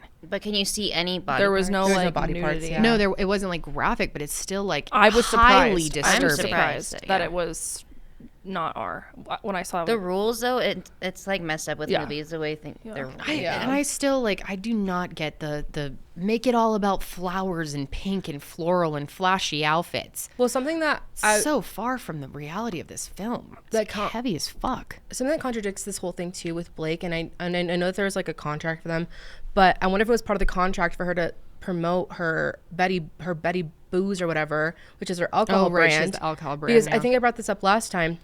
It's interesting that she was even promoting this in the first place because it's about domestic violence. We did and talk about that last time. in his complaint, he has like a statistic where it's like 55% of domestic violence stems from like alcohol abuse and stuff. So the fact that she's using this movie to promote her own her own personal like business ventures, it's really fucked up too. Like super fucked up.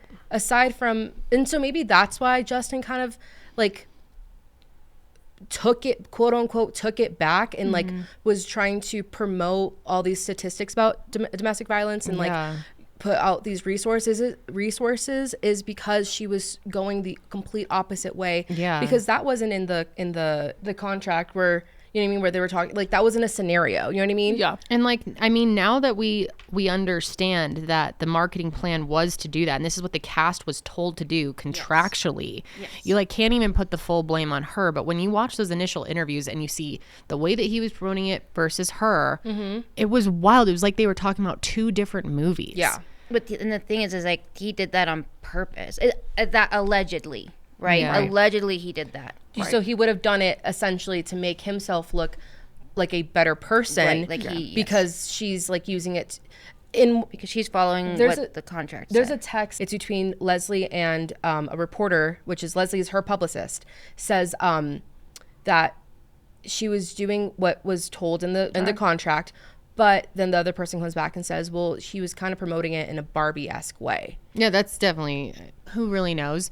But I think it's unfair to say like he was just doing that to make himself look good. Like, is it possible that he just genuinely cares about the people watching it, or he's passionate about it being a more, you know, a serious film touching on these heavy topics? I mean, maybe he just broke his contract, or maybe it wasn't even like contractual. It was just like told them, we would prefer if you do this, like please do this. Maybe he never signed anything that agreed to that, and he just disagreed with doing that to begin with. But I think it's an unfair claim to say, oh, he only did that to make himself look good. Right. Well, especially because part of the proceeds of the movie, whatever the movie made, he donated 1% to No More, which is a domestic violence. And that was his idea. Yes. And then a lot of people are like, that's performative. And maybe it is. We don't know this dude. So here's an example of one of his posts from one of his interviews. The caption kind of really says it all.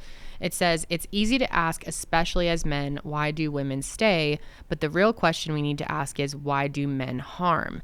That this was not an easy story to tell, yet it was profoundly important. I've learned so much. We are so grateful from all the support and the partnership with my friends at the charitable partner to this film, No More Org. Which, see, I wish I don't understand why they even...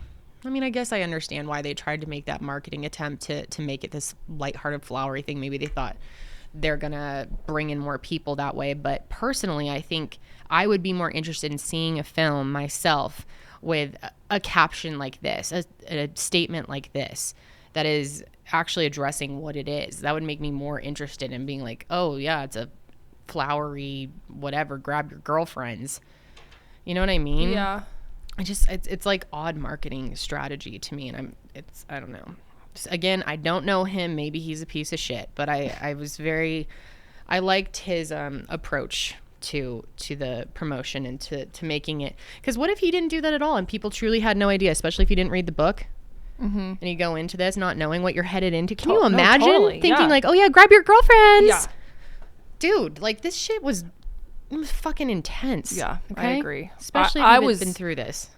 I watched it after knowing like most of what we're talking about, so I already knew what it was about, and even I was shocked watching it. I felt very like taken aback. Like, oh wow, they're really gonna go there right now, you know. And not to say that these things shouldn't be talked about and that movies like this shouldn't be made.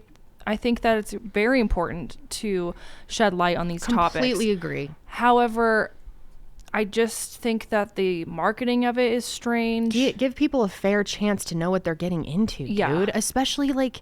And I really don't like the whole, like, grab your girlfriends, grab your florals, because, like I said, I think it was really dark up until, like, 20 minutes. And then all of a sudden it seems like, oh, she leaves, she has the baby, she asks for a divorce, and then she meets what's-his-face at the market.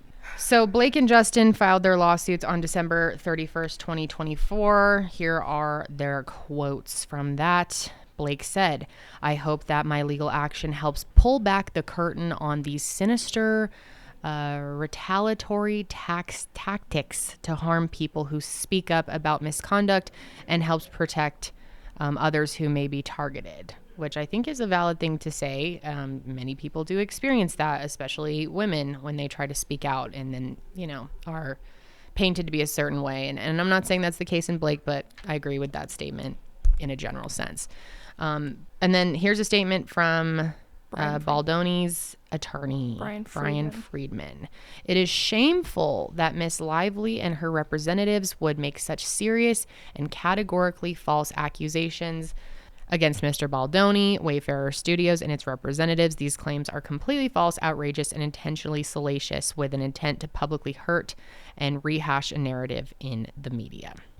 So now that we've covered Blake's complaint, which that wasn't all of it, that's a pretty general overview. You can go read all of it. Yeah, if you want to go read it all, that was the main points for the most part. So let's get into Justin's complaint. So Justin and his publicist sued the New York Times for their article on the situation on December 31st, claiming that the news organization defamed them in an article about allegations by Blake Lively, his co-star, that she had been the victim of a smear campaign.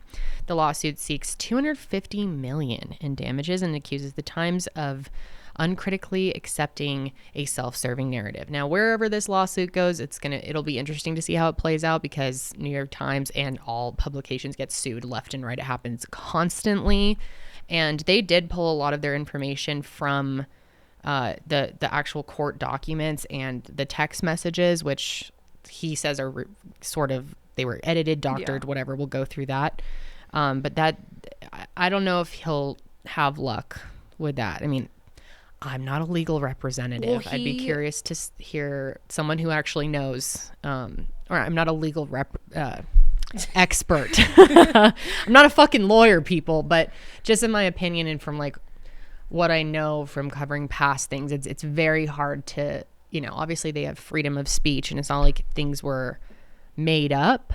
Right. But I don't know. Well, it'll be interesting to see where that goes. It happens all the time. He was dropped from his agency, WME, and he's claiming that the reason he was dropped was because of the New York Times article, which is why he's suing them and not Blake. Just putting that out there. Well, I think he probably will sue Blake because they said more lawsuits about to drop. Sure. I don't know. Could even drop by the time this episode goes up. But yeah, he started with the New York Times. Yeah. So let's go over some messages, because that was where the major discrepancies seem to happen, because in Blake's complaint, there were text messages that they claim are altered, and they did come with receipts to show that they were. I know that it is possible that it was a formatting issue, that some of these things weren't fully include, like there was an emoji that was excluded. It's possible that when they actually submitted that through the legal documentation that they weren't able to put in an emoji. Yeah, because remember, she got the text messages from Subpoena, whereas he literally had screenshots of the iMessage phone app. Yep. It explains the meaning behind the upside down smiley face emoji, which is, used Obviously. To convey sarcasm and irony, joking, kind of a sense of goofiness, Goofy. And that was left out. So it made it look like it was a statement without any of that attached to it, which would be really frustrating because obviously we live in 2025 now. Emojis carry a lot of weight in this world. And this was between Melissa and Jen's text exchanges. And they work for Tag. And she says to Melissa, you really outdid yourself with this piece, which is basically a article titled "Could Blake Lively Be Canceled?"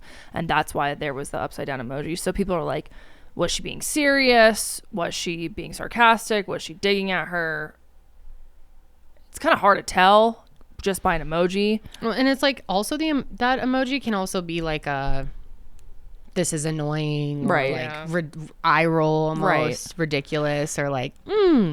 But Melissa does respond like, "That's why you hired me, right? I'm the best." But then that's where the text message stops, in Blake's lawsuit. However, there's actually more below this. Melissa says heading to the airport, and there is a drive-through jungle. That there's going to be no reception for about 24 hours. So I don't really understand why they decided to include this and because make it's a drive through the jungle. Sorry. Sorry, not drive through jungle. I was like, oh, when you first said I was drive through jungle. Sweet. Sorry, drive through the jungle. But I don't really get why Justin decided to include these. That doesn't. I think the reason that they're not in the subpoena because they're not relevant to exactly. what they're trying. But he made it a point with his little blue or green arrows, like included, and then a red arrow not included. Who gives a fuck? Because it's not included. Before that, Melissa had sent Jen a screenshot between her and a reporter. The reporter tells her that this article is coming out and that the mail is going crazy. Then she says, "Damn, this is unfair because it's also not me. Everything now looks like it's me. Maybe not to you." The reporter says, "No, totally looks like it, like his side."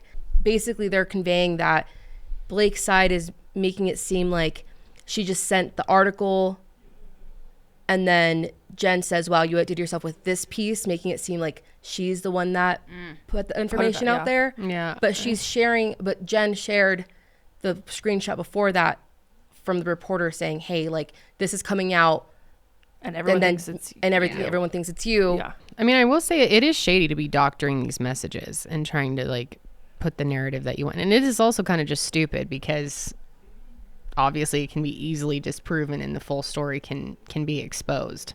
So then Justin and his team were notified on December 20th at 9:46 p.m. that the New York Times article about the alleged orchestrated smear campaign would be released the next day, and his team was only given until noon on the next day, the 21st, a mere 14 hours to look over and correct any inaccuracies, which is, not an ideal amount of time, pretty unfair.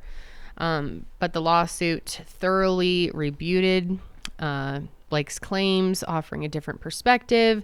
It accuses Blake of attempting to salvage her public image at Justin's expense, engaging in a hostile takeover of the movie. And the name of the article is "We Can Bury Anyone Inside a Hollywood Smear Campaign," which we read that earlier.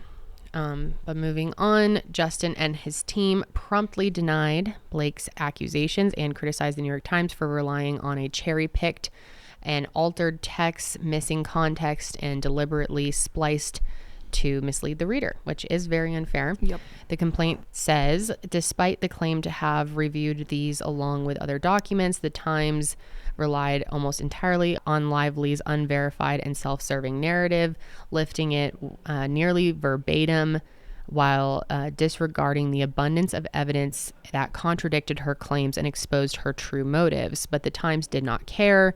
Given the breadth of the article and the coordinated drop, it is readily apparent that the Times have been quietly working in concert with Lively's team for weeks or months. Basically being like, they put out this shit before they even knew the whole story in that there was so much of it that was contradicting itself. And gave them 14 hours to try and pull their side together. And they didn't even stick to their word, because Blake found an alliance with the New York Times, which agreed to publish her story as fact while disregarding the plaintiffs. So then that brings us to August 19th. Melissa Nathan, the PR manager for Justin again. There's a lot of names here. Might get confused. And also Jen Abel, who is his publicist, shared this exchange with Justin. So Melissa says, "Good morning, sharing with you a perfect example of why we don't use bots to like spread the fake narrative online, how we kind of discussed earlier. I wouldn't even worry to think that they've hired a team." Sorry, this is like really hard to read because it's Grainy. all blurry and whatever, it's just screenshots. But as A, nothing to find. B, they hired an awful team, which I've sent to our guy to track and pull so we have evidence of it. This below should answer everyone's question on what a bot team looks like when every single comment suddenly skews in her favor in a nonsensical way. At least sprinkle them in. And you know, now that I'm reading this, I remember seeing a lot of people discussing that there were all these positive comments being posted about Blake that looked like they were from bots. I remember that. And I remember seeing some of them too, now that I'm thinking back, and they looked so fake. She said she needs to fire her bot team. So weird, people have bot teams. We live in such a weird time. How can we say somehow that we are not doing any of this? It looks like we are trying to take her down. And Melissa responds saying it doesn't. They are all doing all of this themselves, and it's really obvious. So then Justin says, "Okay, please monitor. Things I'm more worried about is the way we are planting these stories, which is not true, obviously." Jen then says, "The people saying that there are bots and that this is a PR play on your side is a minority voice compared to the thousands and thousands who are calling it what it is and reacting to Blake's own actions and interviews. We never want to do the action of the minority to dictate what we do on our end. We have to always look at the big picture, which is still enormously on your side. But I do see a want and need from fans to move on. People are now commenting that they are bored with the many articles still coming out about this drama. When we need to move, they do too. So we need to find ways to keep elevating not just the DV reaction, but also the other things in your life like family, being back at home, and Wayfarer. That's not tone deaf in my opinion, but sends the message that you are focusing on what really matters, and that's what will help with the Blake narrative too, my point of view." So Justin's complaint also says that any negative press about Blake resulted from her actions. And the New York Times even published an article titled "It Ends With Us, the Press Tour Drama Explained," where they observed Blake's promotion of the movie that included a push for her, like we said, hair care line, Blake Brown, and also the alcohol line, Betty Booze. And her response to questions about abuse was also heavily criticized as shallow and tone deaf, like we had mentioned. The complaint says, quote, "Her actions naturally triggered organic public criticism and unleashed a cycle of negative coverage, including, as is common in the digital age, the resurfacing of old unflattering content." So basically it was like, yeah, she had negative press, but it wasn't because of my smear campaign. It was because she was saying all these, weird things post premiere and was promoting her own products, and the internet just does what the internet does, and dug up old things. That's how it goes. Yeah. Here's some messages from Tag confirming Jed Wallace didn't defame Blake. So Jed Wallace, just to kind of backtrack a little bit, is that person who her team was saying was hired to make content on Reddit, on social media, to make posts that make her look bad. So they say, "We didn't tell Jed to go after the idea that her promo was inappropriate. That happened organically. This is a movie about domestic violence that they wore florals to." Again, being like, you guys are doing this to yourself. Which I think is pretty accurate in my opinion. This is a crazy way to market this movie. It is. Certainly was. They also say we had nothing to do with that. Yeah, I mean, basically just trying to defend themselves of like, no, she brought this on herself. So Justin asked if Jed was behind these stories, to which Melissa says, "None of us would ever do this." And there's a TikTok that was sent from Justin that was like, "This is not us, correct? Assuming the guy we brought in would never do this." As in, like, Jed wouldn't put this which, do we know what this TikTok is? No. Yeah. It's from Perez Hilton. I'm assuming it's something that doesn't make them look good. And so he's basically just like, we didn't do this, did we? And Melissa was like, no, definitely not. And it was Perez Hilton. And so their comments, they say he is not relevant. He does not create news headlines. Yeah. He does not get to pick up. He is just now a troll for Perez Hilton. Yeah. And again, they go, it's all organic. She's blown herself up by her own actions. Obviously, none of us knew about this either. But once again, once the media goes in, they go in. She has handed it to them on a plate. Just concentrate on the success of the movie. So, again, basically trying to prove that, no, we were not purposely smearing, her character or defaming her. She did this to herself. Because of her actions of X, Y, and Z, it organically happened that she looks bad, and third parties such as Perez Hilton, picked it up on their own. Right, exactly. Even third parties such as us, we were giving our own opinions on it that it did not look good. Right, she looked pretty shitty. Yeah, I mean, I really agree with their statements on this. Obviously, we don't know the truth. It's possible that they were planting some of this stuff, but it's like you can't make videos happen. You can't make interviews happen. We saw them with our eyes. Right. We know how bad it was. Right. Okay, so then we get into some text from Leslie Sloan to James from the Daily Mail, where she says that the issue with the cast is that they don't like Justin. Tons of the cast has come forward and either unfollowed him or come out in support of Blake. Had negative things to say about him, which I don't think you can completely discredit all of that. There's a lot of people that seem to have a bad experience with him. Right. Who knows? I don't know. These are a bunch of text messages. The whole cast. So, okay, here's a couple of examples. Leslie says the whole cast doesn't like Justin. Nothing to do with Blake. They are panicking as the whole cast hates him. Blah, blah, blah. And at one point, James, who again is from the Daily Mail, says, now she's saying that Blake was sexually assaulted. Why wouldn't she say anything about that then? As in Sloan. Because Leslie also said, I'm telling you, she's a liar. They are panicking as the whole cast hates him. We don't know who, quote unquote, she is. Right. Well, I think it's Blake, right? I don't know if it's Blake or if it's Melissa. Could be Melissa, because Melissa and Leslie from the text messages, but there's definitely contention between Melissa and Leslie. They don't like each other. Yeah. So then the response from James from that was, so they want to run something based on this reporting and I want to shut it down, but need something to shut it down with. I know she's a liar. I just need to get my editor on board because she has 3 reporters feeding her bullshit. I promise she is lying. This is not a good look for your site. The entire cast will have to go on record and I will have to go on record. Can you give me anything at all on what the issue is then, if it's not her and it's him? She says, no, I'm on a plane and this needs to hold. Sounds good. I'd like to clear this shit up. Melissa and Leslie don't really communicate. There's a couple text messages between them, but like I said, they're pretty broad and they're not included in Blake's report. Because in a way, well, no, it is relevant because it just proves that he's, that it wasn't an intentional smear campaign. Exactly. Then the tag team gets this email from TMZ asking about HR complaints against Justin. And this is the email. It says, hello, I'm a reporter at TMZ and I'm reaching out to get a statement regarding some information. We are being told there was at least 3 HR complaints filed against Justin Baldoni on set of It Ends With Us. We wanted to see if the complaints were investigated and what the results were. Thank you. And the reporter says, a source close to set says they don't know of any investigation, but there was an intervention. We heard there were multiple HR complaints from crew and cast starting with the first day of production. Wayfair is the studio. It's unclear if Wayfair performed an investigation into the claims against themselves. Separately, we are aware there was intervention with Justin Baldoni midway through production based on a pattern of inappropriate behavior by him towards cast and crew.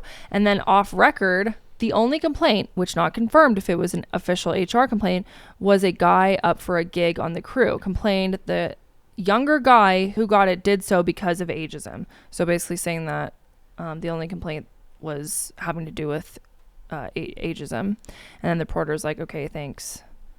I don't know. If Times had looked deeper into the evidence, they would have found that this contradicted Blake's allegations. about an orchestrated smear campaign. Smear campaign. I literally can't say it any other I like way. schmear better. I think we should just go with schmear. Yeah, because the tag team says this was not an intervention on set or with members of the crew. This would be false to allude to. Blake and Ryan had Justin and his team over for a meeting where Blake expressed all these things that she was upset about, and this was not Justin versus the team behind the film. It was his team versus Blake and Ryan. Okay, so then it comes out, which I don't know if a lot of people know this or not, but Justin co-hosts this podcast called The Man Enough, and it's co-hosted with this woman named Liz Plank. And after all this came out, Liz announced that she was resigning from the podcast. Yeah. And yeah, she posted on Instagram and she was like, I want to let you know that I have had my representatives inform Wayfair that I will no longer be co-hosting the Man Enough podcast. Thank you for trusting me. I'll miss you. Thanks to my listeners, whatever. So interesting that it seems like, does she know something that the public doesn't know? Or maybe she's interpreting this in a specific way because, you know, in theory, if Justin has all the receipts to back him up and support himself, then why would she quit, you know? Yeah. And she didn't really have anything nice about him to say, like it's been great working with him or anything. So that's like kind of makes you question, but it is possible that she just doesn't want to be involved in any of this anymore. It got too heated and stressful. And so the Man Enough podcast is more, it's about kind of breaking the cycle of domestic violence, stuff like that. From what I understand, I've never seen it myself. I mean, and also sexual harassment. Her last thing though that she says is like, in the meantime, I will continue to support everyone who calls out injustice and hold. So in my mind, that's a little bit of a dig at him. Yeah, it's like a note as support for Blake as well, his own podcast host. So I don't think all of this can be ignored. Like, not many people have come out for Justin. It's been mainly everyone's coming out for Blake.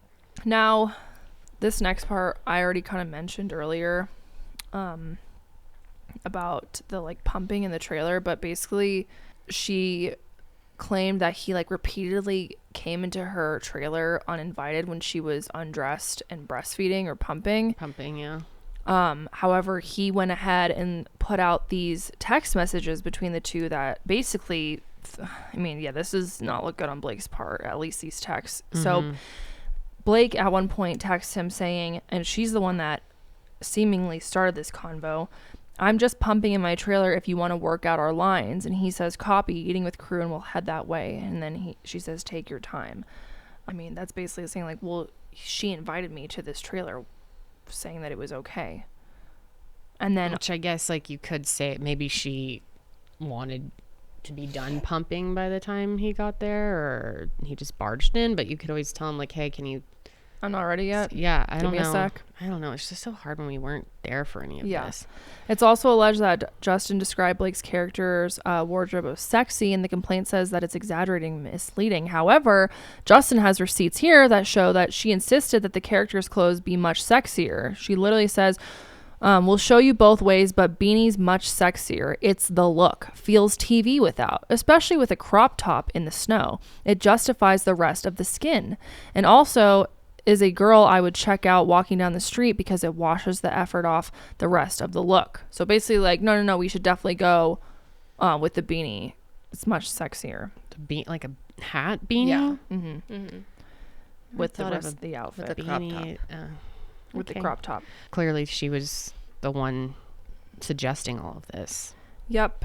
And then there's also claims of like during pre-production she basically like took over the whole director's vision of everything having to do with her wardrobe, and that she really began to assert control beyond her role as an actor and outside the scope of her contractual agreements.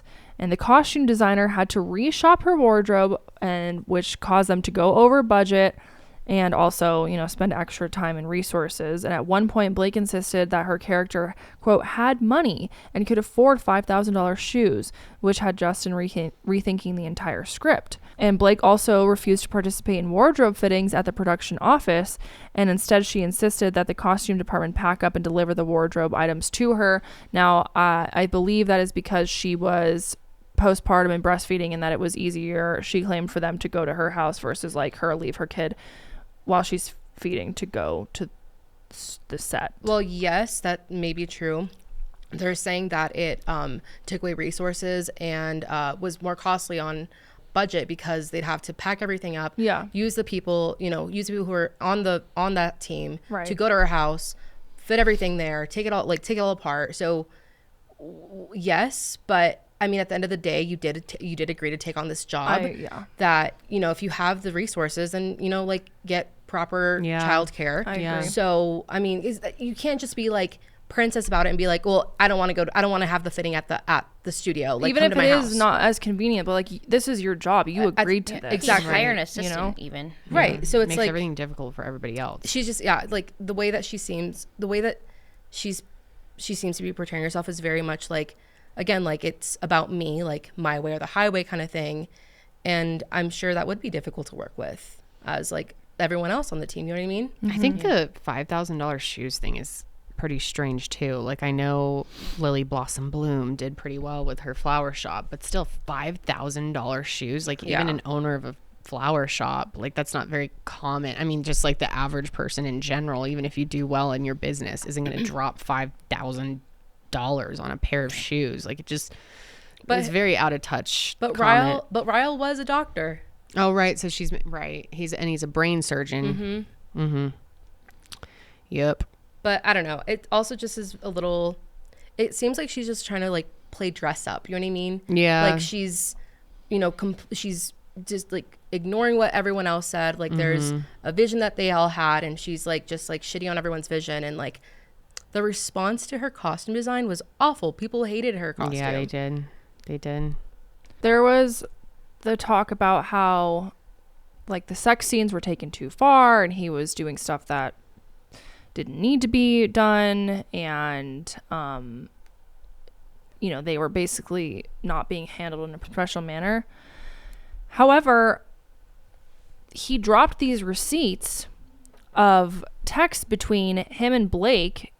I'll just read them. He says, "Just hired intimacy coordinator who I love. Will set you up to meet or FaceTime with her next week for an intro." And she responded, "I feel good. I can meet her when we start. Thank you, though." And then he goes ahead and sends this to a producer being like, "Hey, just FYI, wanted to tell you about this. Seems she doesn't want to meet intimacy coordinator until we start, which may mess up the workflow, but I can still meet with her, of course." And the producer says that's fine. If she doesn't want to meet her now, you'll just have to walk her through what you said and what you guys are thinking. So here's some more information about the intimacy coordinator. We'll put more of it on screen. But I'll read a little bit of it. But Baldoni's dated handwritten notes from his meetings with the intimacy coordinator, which again, Lively declined attending, were read to Lively at her penthouse, where she insisted that she and Baldoni meet to write sex scenes together. As it was, sex scenes were not written, and it was always Baldoni's intention for them to be written with input from both the intimacy coordinator and Lively. The female gaze that Lively distorts in her CRD complaint, which the Times then publishes. In response to a proposal from the intimacy coordinator that Ryle not orgasm after he satisfied Lily, Lively remarked, "I'd be mortified if that happened to me," to which Baldoni, following Lively's lead in what seemed to be an attempt to connect and develop their characters, remarked that those have been some of the most beautiful moments with my wife and I. That is so weird. That is so weird to say. And this is from his. Yeah, so he put that in there himself. So we know he did say those things. Right. So maybe the reason he's putting that in there is because he didn't mean anything, like he wasn't trying to like make it sexual, and like maybe wasn't like reading the room. You know what I mean? Yeah. I can see how he wasn't trying to, but it's just like it's a mistake to have made, but it's just really, I think that's so inappropriate to say. So weird. Something that I just saw yesterday, and I forgot to mention it earlier, was that I guess that he was recently diagnosed with ADHD, and he's saying that some of these interactions were like he didn't like know the social. That's like, I think, so inappropriate and kind of offensive to blame ADHD for that. All of us have ADHD, and when you make a mistake like that, you just own up to it. You don't blame it on ADHD. Yeah, I think it's just completely not needed. I mean, if he's like, "Oh, this is gonna make the scene better," but to add in the extra detail that him and his wife, the most beautiful moments with my wife and I, like, Yeah. And I mean, there's definitely been times where I think maybe because of ADHD or maybe just my personality that I'll like say something and then later on I'm like, maybe I like divulge too much information, or I'm like sometimes really forthcoming or impulsive. Like, Yeah. I can be impulsive about things, but that's like also just my personality. And I think using A diagnosis like yeah, that. your diagnosis to like make an excuse versus just being like, oh, I'm sorry, I shouldn't have said that. Well, I'm not sure if it was like specifically about this comment, but I had seen Him say stuff like that. I'd seen an article saying that like he was recently diagnosed with ADHD and it could contribute as to like why these like social, quote unquote, social norms didn't register to him. But again, Okay, well, anyone in the world has had, you know, moments where Yeah. you say something that doesn't fit a social norm. It doesn't mean everyone has ADHD. I 100% agree with that. Yeah, I don't know. That's strange. So hostile takeover allegations. Justin's team accuses Blake of embarking on a hostile takeover of the production and strong-arming Sony into giving her complete control. And we talked about this last time, but Blake had her own cut made, and it's been sort of rumored that Ryan Reynolds was involved in that cut, which I wouldn't be surprised. I'm sure he was. And then the final version of the movie we saw was like a combination of both of their cuts. Some of them say like it was Blake Lively's edits. I think she definitely had like more pull than was originally planned. I think it was. Yeah, but I do believe in the end it was kind of a combo. But who even really knows? yeah, I mean, I don't know how you can really, because I've heard people state the opposite, that it was just her cut Yeah. and that his never saw the light of day. But I don't really know. yeah, I've heard that too. I don't know.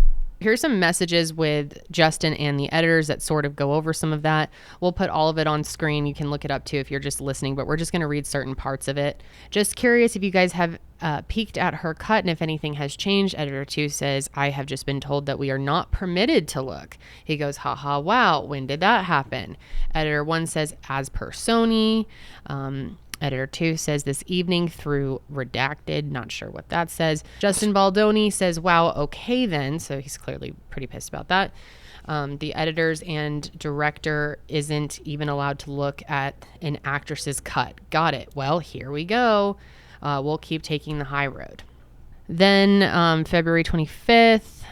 Editor 1 says, hey, just checking in. Hope you're hanging in there. We're going to get through this, damn it. Justin says, thanks for checking in. I've sat with it, and I think the best path forward spiritually and what's best for the movie is that I suck it up and let her in. I've seen, maybe he meant let her win, but I don't know.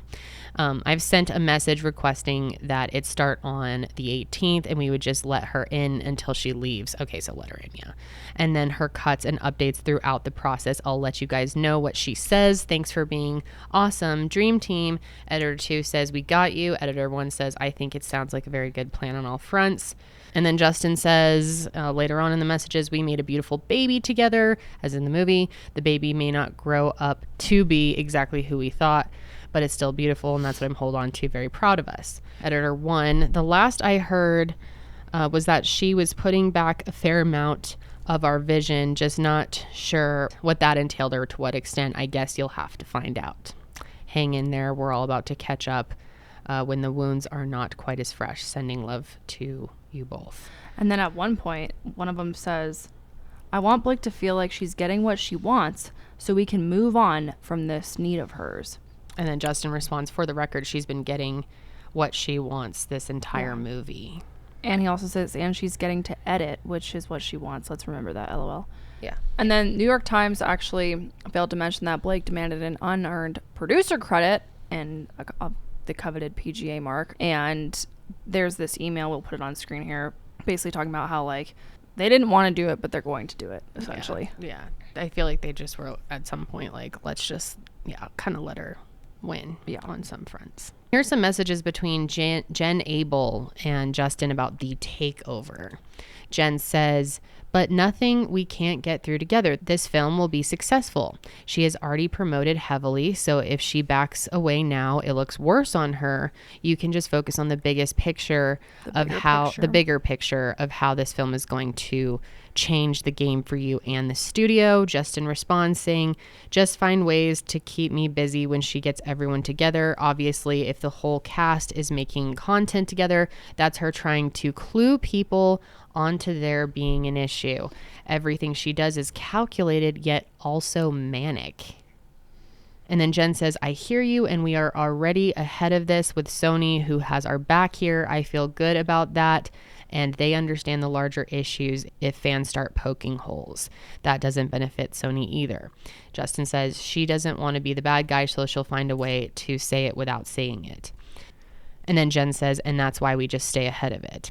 Justin then says, attempting to rewrite history, and like, I'm not the one who developed this and spent 5 years trying to make it. And it's like, there's an issue with me. It's just mean and hurtful, and she knows exactly what she's doing. T. I wonder if there was maybe a few instances that they had arguments in the early days of recording or even before, and then after that it just ruined their relationship, and then it just has gone downhill because his responses are like, she's been wanting to do, like, she knows what she's doing. Right. I don't know. It just seems like maybe there's like an initial thing. Oh, I'm sure. And she was like, I'm over it. Yeah. And I mean, I don't know. It just seems really intense. Yeah. When he doesn't seem as like. I don't know. And like another thing too that's kind of eye-opening is that like in the interactions with like the crew and stuff, like he's eating with the crew, he's like talking to like the editors and stuff, whereas she like seems like she can't even be bothered to like show up to a fitting meeting or like a fitting, you know what I mean, or like she can't do these things that are part of her job. And like he seems like he's kind of going out of his way to make sure that people are comfortable. I guess. It seems that way, but it's also hard to tell since so many of the crew have backed her. Right. So it's it's That's so hard so to know. confusing to me. I agree. I think I just truly don't this know. is so confusing. This is kind of interesting. He leaks these text messages between his editing team and himself, talking about how he went into the hospital, and he says, infection in my spine, pretty serious, great doctors and caught it early. My body has done too much stress. We'll be in the hospital probably until Tuesday, blah, blah, blah. And then someone says, if Blake is so determined to handle the marketing on the movie, then just let her. Perfect time to look out for number one. And then he sends like a selfie of himself in the hospital. He says the amount of women who feel seen, that it's reaching people all over the world, that men are remembering their own traumas and having conversations with their partners. That's why we did this, and it worked. Still the dream team. So it's kind of basically him. I think the reason he put this out here is to show like, look, I was under so much stress. I got sick. I went to the hospital, but still at the end of the day, I'm just happy that it's doing what I wanted it to do, which was, reaching people from all over the world, allowing people to talk about their own experiences, blah, blah, blah. So he's like keeping his head high despite having a fucking infection. Yeah. And I mean, that's what I took out of these messages. And of course it's hard to completely get an idea of who he is and how he thinks about these from text messages, because if you're a smart person, you know that your text messages can be leaked, sometimes even by you, and that you're going to want anything that's written down to look as good as possible. Who knows what he was saying behind the scenes. Right. And I'm not bashing on him. Again, don't fucking know this guy. Don't care to like defend him because I'm not like some fan. Right. But yeah, I mean, from what we're seeing, it seemed like he really did try to take the high road and deal with her being difficult as much as he could. But yeah, I mean, it just, again, it's that idea that, not idea, but just what we know is that so many people, even Colleen Hoover, like completely took Blake's side, distanced themselves from him. And it's like, why is that happening? Is it because they want to be on Blake's good side, or did something genuinely happen that we don't know about? We just don't know. I know. Then one of the editors, here's another message. Too late. Blank and I talked earlier and we agreed we couldn't be in the same room with Blake. So then it's not the whole team. It seems like it was a lot of the team that kind of took her side, but clearly his team, the editors at least. Or maybe it's a team that was took his side. Maybe it's a team that was like facing the media though. You know what I mean? So it could be like more behind the scenes people back him up, and just like the people who are in the media and like the people who could lose things if they don't stand behind Blake. Yeah. We'll be loving all of the red carpet looks from you, Justin. That's one of the editors. Then Justin responds and said, long story, but I won't be in the same room. I was asked not to even come to premiere.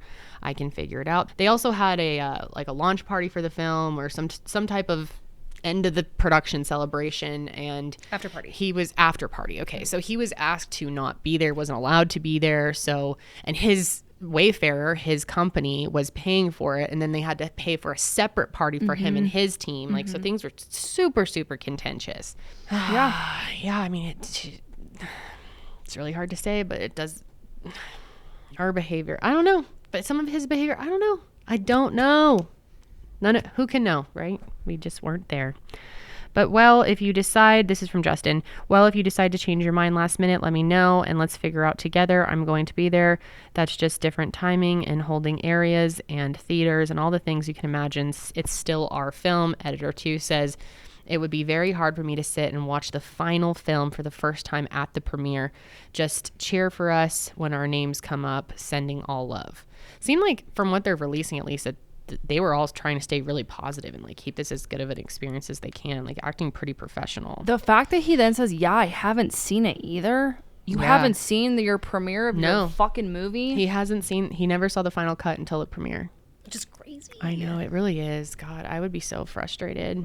And it looks like this is not going to be the last lawsuit, folks. As we mentioned earlier, Baldoni's attorney says there will be more.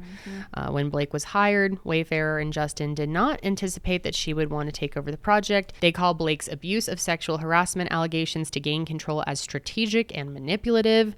The purpose of the lawsuit is to hold the New York Times accountable for its role in this defamation campaign. So that is a lot of what we have right now. Obviously, there's so much more. We don't have time to go into anything else today, but thank you to all of you guys who helped pull all of this together last minute. So hopefully we did a pretty decent job with the time that we had. There's so much, and there's so much back and forth. But does anyone know when this is going to go to trial? I think it's supposed to. I thought I heard like February or March or something. So like pretty soon? I could be completely wrong on that. I'm honestly very exhausted, and this was so overwhelming to dive into. Whenever it happens, we will be covering it. In fact, I bet you anything we'll probably have some updates for you guys next week as well. Probably. Like I said, this has been dropping on the daily. It's something new. So again, if there are any major updates, we'll either, if we have time, probably just pin it below. We'll probably just pin. We've got a really busy week here on the rest of the shows. First week back, so we're kind of scrambling. But that I definitely want to hear people's opinions. Again, we didn't want to get too opinionative here, try to pick sides too much. Like obviously we definitely had certain parts where we were questioning things and sort of inserting a little bit of opinion here and there, but I think it's just like irresponsible to go like a full on who is the ultimate, who's in the wrong completely. And at the end of the day, it seems like it's a little bit of both. I was going to say, at the end of the day, pretty much every conflict on the face of the earth isn't just completely one-sided. Takes two to tango. So they're tangoing. Yeah, they are. And we're here to watch. But that's going to be it for this week, you guys. Yes. Thanks for hanging out with us, as always. We missed you guys. We're happy we're back. Oh, I miss this show so much. And we have like the best audience. I just love you guys so much. Yeah. Thank you for all of your support. I know we probably said that at the end of last episode too, but just again, thank you. And thank you for being here in 2025. Who knows what this year's going to bring you guys? I know. I always am like, lots of things. What the fuck is going to go down? Well, Diddy, all of that's probably happening. That's in April. Yep. We'll see. Like, will it go completely through? Dude. Yeah. Oh shit. That's crazy. I know. It's fucking creepy. Yeah. Lots to. One thing I really wanted to talk about today, which we didn't have time because this was so massive, but the whole Workin' Birkin thing, maybe we'll touch on that next week because it's really interesting. I kind of want to go buy one. Go get a Workin'? Yeah. How much? I think they're selling for like 80. Oh, never mind. I think it's hilarious. It was like 30. If you don't know what it is, type in Workin', but with an I, like Birkin. And that's Hermes, right? Hermes. Yeah. I love it that people are calling it the Workin'. The whole thing is fucking Dude, hilarious. it looks, I'm on Workin' TikTok. It looks it's identical. So great. Yeah. It's the same thing. Like, I know. maybe I'm not sure the hand they're stitching. dealing with a major intellectual property issue right now, though. There's no way they can just sell that. Why? Because it's the because first it's like design. the exact thing. There's dupes all over the place, no? Yeah, well, not from like a major retailer like Walmart. Like you can. They're calling it the Walmaze. Walmaze Working. Walmaze Working. That's hilarious. For the working class. I love it. I think it's awesome. There's some differences. There's some differences. A difference is enough. I feel like that Walmart's not stupid enough to just put that up. You know? They could be. Yeah. Well, maybe I don't know. They probably got enough It's not buzz in and store. stuff from it. It's not in store. Well, I think people's it's are. only online. It's not even shipping anymore. So there's probably some type of like people keep ordering them and their orders are getting canceled. So something must have happened. Damn it. I know. I wanted one. Okay. Well, maybe Why we'll did touch you on the want next. one? Did you want a Birkin? It's like Yeah, orange. it's my dream to have a Birkin, Kendall. I don't understand the appeal I'm of joking. designer. The history of the shit. Birkin. The history of the Birkin is actually really interesting. I've heard they're there's a ugly. history to it. Yeah, maybe maybe- you can break it down for us next week, Karelly, if That we have time. sounds so boring with peace and love. Oh, it's not. No, it's not. It's really interesting. Okay. Let's do like a fashion like breakdown segment. Yeah. I would love that. Yeah, maybe we can do it. We'll see how next week shakes out. Maybe something else big will pop off or like fucking more lawsuits will drop. Yeah. I'm tired. But this was fun. I love being back with you guys. Thank you guys so much for tuning in. Love Again, you. huge shout out to Sydney and Karelly. Yes, thank you guys It was so much. yes, and the fact for that you pulling that guys together. wanted to do this and I didn't want to like make you do any, extra work over your break and Yeah. you just wanted to do it and we're Yes. excited about it and you did an amazing job of pulling together. Yes. I mean, that was impressive because it was confusing. And I'm still confused. I'm still to some confused, degree. I too. wish I was a lawyer. My brain is a pretzel. Literally. Well, let us know, what you guys think below, and if there's anything that we missed or like some other things you want us to talk about next week, just hit us up. And that's gonna be it for this week's Sesh. We'll see you, next week. session. Until then, keep it Keep it fresh. fresh.